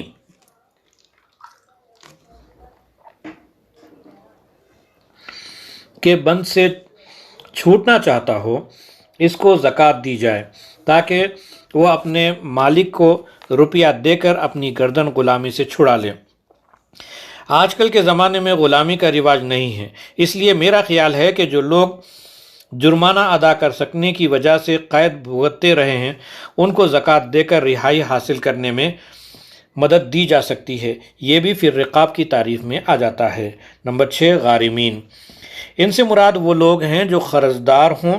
یہ مطلب نہیں ہے کہ آدمی کے پاس ہزاروں روپے ہوں اور وہ 100 روپے کا قرض دار ہو تو بھی اس کو زکوٰۃ دی جا سکتی ہے، بلکہ مطلب یہ ہے کہ جس پر اتنا قرض ہو کہ اسے ادا کرنے کے بعد اس کے پاس مقدار نصاب سے کم مال بچتا ہو اسے زکوٰۃ دی جا سکتی ہے۔ فقہاء کرام نے یہ بھی فرمایا کہ جو شخص اپنی فضول خرچیوں اور بدکاریوں کی وجہ سے قرض داروں ہو اس کو زکوٰۃ دینا مکروہ ہے، کیونکہ پھر وہ اس بھروسے پر اور زیادہ جرأت کے ساتھ بدکاریاں اور فضول خرچیاں کرے گا کہ زکوٰۃ لے کر قرض ادا کر دوں گا۔ نمبر 7، فی سبیل اللہ، یہ عام لفظ ہے جو تمام نیک کاموں پر استعمال ہوتا ہے، لیکن خاص طور پر اس سے مراد دین حق کا جھنڈا بلند کرنے کی جد و جہد میں مدد کرنا ہے۔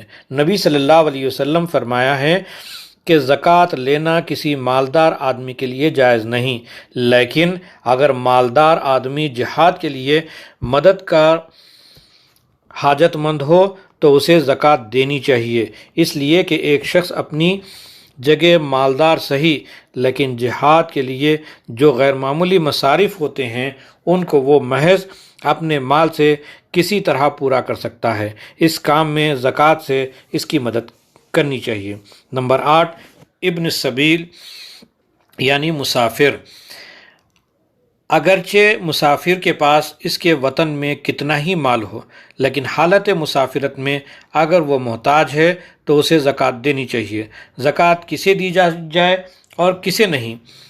اب یہ سوال باقی رہ جاتا ہے کہ یہ 8 گروہ جو بیان ہوئے ہیں ان میں سے کسی شخص کو کس حال میں زکوٰۃ دینی چاہیے اور کس حال میں نہ دینی چاہیے، اس کی بھی تھوڑی سی تفصیل آپ کے سامنے بیان کر دیتا ہوں۔ نمبر 1، کوئی شخص اپنے باپ یا بیٹے کو زکوٰۃ نہیں دے سکتا، شوہر اپنی بیوی کو اور بیوی اپنے شوہر کو بھی زکوٰۃ نہیں دے سکتی۔ اس میں فقہا کا اتفاق ہے۔ بعض فقہا یہ بھی فرماتے ہیں کہ ایسے قریبی عزیزوں کو زکوٰۃ نہیں دینی چاہیے جن کا نفقہ تم پر واجب ہو یا تمہارے شرعی وارث ہوں، البتہ دور کے عزیز زکوٰۃ کے حقدار ہیں، بلکہ دوسروں سے زیادہ حقدار ہیں، مگر امام اوزاعی فرماتے ہیں کہ زکوٰۃ نکال کر اپنے ہی عزیزوں کو نہ ڈھونڈتے پھرو۔ نمبر 2، زکوٰۃ صرف مسلمان کا حق ہے، غیر مسلم کا نہیں ہے۔ حدیث میں زکوٰۃ کی تعریف یہ بھی آئی ہے کہ وہ تمہارے مالداروں سے لی جائے گی اور تمہارے ہی فقیروں میں تقسیم کر دی جائے گی، البتہ غیر مسلم کو عام خیرات میں سے حصہ دیا جا سکتا ہے، بلکہ عام خیرات میں یہ تمیز کرنا اچھا نہیں ہے کہ مسلمان کو دی جائے اور کوئی غیر مسلم مدد کا محتاج ہو تو اس سے ہاتھ روک لیا جائے۔ نمبر 3، امام ابو حنیفہ، امام ابو یوسف، امام محمد رحمہ اللہ فرماتے ہیں کہ ہر بستی کی زکوٰۃ اسی بستی کے غریبوں میں صرف ہونی چاہیے، ایک بستی سے دوسری بستی میں بھیجنا اچھا نہیں ہے، الا کہ وہاں کوئی حقدار نہ ہو یا دوسری جگہ کوئی ایسی مصیبت آ گئی ہو کہ دور و نزدیک کی بستیوں سے مدد پہنچنی ضروری ہو، جیسے سیلاب یا قحط وغیرہ۔ قریب یہی رائے امام مالک اور امام سفیان ثوری رحمہ اللہ کی بھی ہے، لیکن اس کا مطلب یہ نہیں ہے کہ ایک جگہ سے دوسری جگہ زکوٰۃ بھیجنا ناجائز ہے۔ نمبر 4، بعض بزرگوں کا خیال ہے کہ جس شخص کے پاس 2 وقت کے کھانے کا سامان ہو اسے زکوٰۃ نہ لینی چاہیے۔ بعض بزرگ فرماتے ہیں کہ جس کے پاس 10 روپے اور بعض فرماتے ہیں کہ جس کے پاس 12.5 روپے موجود ہوں اسے زکوٰۃ نہ لینی چاہیے، لیکن امام ابو حنیفہ رحمۃ اللہ علیہ اور تمام حنفیہ کی رائے یہ ہے کہ جس کے پاس 50 روپے سے کم ہوں اور وہ زکوٰۃ لے سکتا ہے۔ اس میں مکان اور گھر کا سامان اور گھوڑا اور خام شامل نہیں ہیں، یعنی یہ سب سامان رکھتے ہوئے بھی جو شخص 50 روپے سے کم مال رکھتا ہو وہ زکوٰۃ لینے کا حقدار ہے۔ اس معاملے میں ایک چیز تو ہے قانون اور دوسری چیز ہے درجہ فضیلت، ان دونوں میں فرق ہے۔ درجہ فضیلت تو یہ ہے کہ حضور صلی اللہ علیہ وسلم نے فرمایا جو شخص صبح و شام کی روٹی کا سامان رکھتا ہو وہ اگر سوال کے لیے ہاتھ پھیلاتا ہے تو اپنے حق میں آگ جمع کرتا ہے۔ دوسری حدیث میں ہے کہ آپ صلی اللہ علیہ وسلم نے فرمایا میں اس کو پسند کرتا ہوں کہ ایک شخص لکڑیاں کاٹے اور اپنا پیٹ بھرے بنسبت اس کے سوال کے لیے ہاتھ پھیلاتا پھرے۔ تیسری حدیث میں ہے کہ جس کے پاس کھانے کو ہو یا جو کمانے کی طاقت رکھتا ہو اس کا یہ کام نہیں ہے کہ زکوٰۃ لے، لیکن یہ اور اولو العزمی کی تعلیم ہے۔ رہا قانون تو اس میں ایک آخری حد بتانی ضروری ہے کہ کہاں تک آدمی زکوٰۃ لینے کا حقدار ہو سکتا ہے، سو وہ دوسری حدیثوں میں ملتا ہے۔ مثلا آپ صلی اللہ علیہ وسلم نے فرمایا سائل کا حق ہے اگرچہ وہ گھوڑے پر سوار ہو کر آئے۔ ایک شخص نے حضور صلی اللہ علیہ وسلم سے عرض کیا کہ میرے پاس 10 روپے ہیں، کیا میں مسکین ہوں؟ آپ صلی اللہ علیہ وسلم نے فرمایا ہاں۔ ایک مرتبہ 2 آدمیوں نے آ کر حضور صلی اللہ علیہ وسلم سے زکوٰۃ مانگی۔ آپ صلی اللہ علیہ وسلم نے نظر اٹھا کر انہیں غور سے دیکھا، پھر فرمایا اگر تم لینا چاہتے ہو تو میں دے دوں گا، لیکن اس مال میں غنی اور کمانے کے قابل ہٹے کٹے لوگوں کا حصہ نہیں ہے۔ ان سب احادیثوں سے معلوم ہوتا ہے کہ جو شخص بقدر نصاب مال سے کم رکھتا ہو وہ فقراء کے ذیل میں آ جاتا ہے اور اسے زکوٰۃ دی جا سکتی ہے۔ یہ دوسری بات ہے کہ زکوٰۃ لینے کا حق دراصل اصلی حاجت مندوں ہی کو پہنچتا ہے۔ زکوٰۃ کے لیے اجتماعی نظام کی ضرورت۔ زکوٰۃ کے ضروری احکام میں نے بیان کر دیے ہیں، لیکن ان سب کے ساتھ ایک اہم اور ضروری چیز اور بھی ہے جس کی طرف آپ کو توجہ دلانا چاہتا ہوں، اور مسلمان آج کل اس کو بھول گئے ہیں۔ وہ یہ ہے کہ اسلام میں تمام کام نظام جماعت کے ساتھ ہوتے ہیں۔ انفرادیت کو اسلام پسند نہیں کرتا۔ آپ مسجد سے دور ہوں اور الگ نماز پڑھ لیں تو ہو جائے گی، مگر شریعت تو یہی چاہتی ہے کہ جماعت کے ساتھ نماز پڑھیں۔ اسی طرح نظام جماعت نہ ہو تو الگ الگ زکوٰۃ نکالنا اور خرچ کرنا صحیح ہے، لیکن کوشش یہی ہونی چاہیے کہ زکوٰۃ کو ایک مرکز پر جمع کی جائے تاکہ وہاں سے ایک ضابطے کے ساتھ خرچ ہو۔ اسی چیز کی طرف قرآن مجید میں ارشاد فرمایا گیا ہے۔ سورہ توبہ آیت نمبر 103 مثلاً فرمایا، اللہ تعالیٰ نے نبی کریم صلی اللہ علیہ وسلم سے فرمایا کہ آپ صلی اللہ علیہ وسلم ان سے زکوٰۃ وصول کریں۔ مسلمانوں سے یہ نہیں فرمایا کہ تم زکوٰۃ نکال کر الگ الگ خرچ کر دو۔ اسی طرح عاملین زکوٰۃ کا حق مقرر کرنے سے بھی صاف معلوم ہوتا ہے کہ زکوٰۃ کا صحیح طریقہ یہ ہے کہ مسلمانوں کا امام اس کو باقاعدہ وصول کرے اور باقاعدہ خرچ کرے۔ اسی طرح نبی صلی اللہ علیہ وسلم نے فرمایا، یعنی مجھے حکم دیا گیا ہے کہ تمہارے مالداروں سے زکوٰۃ وصول کروں اور تمہارے فقراء میں تقسیم کر دوں۔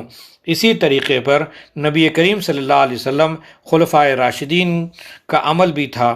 تمام زکوٰۃ حکومت اسلامی کے کارکن جمع کرتے تھے اور مرکز کی طرف سے اس کو تقسیم کیا جاتا تھا۔ آج اگر اسلامی حکومت نہیں ہے اور زکوٰۃ جمع کر کے باضابطہ تقسیم کرنے کا انتظام بھی نہیں ہے تو آپ علیحدہ علیحدہ اپنی زکوٰۃ نکال کر شرعی مصارف میں خرچ کر سکتے ہیں، مگر تمام مسلمانوں پر لازم ہے کہ زکوٰۃ جمع کرنے اور تقسیم کرنے کے لیے ایک اجتماعی نظام بنانے کی فکر کریں، کیونکہ اس کے بغیر زکوٰۃ کی فرضیت کے فوائد ادھورے رہ جاتے ہیں۔ وآخر دعوانا ان الحمد للہ رب العالمین۔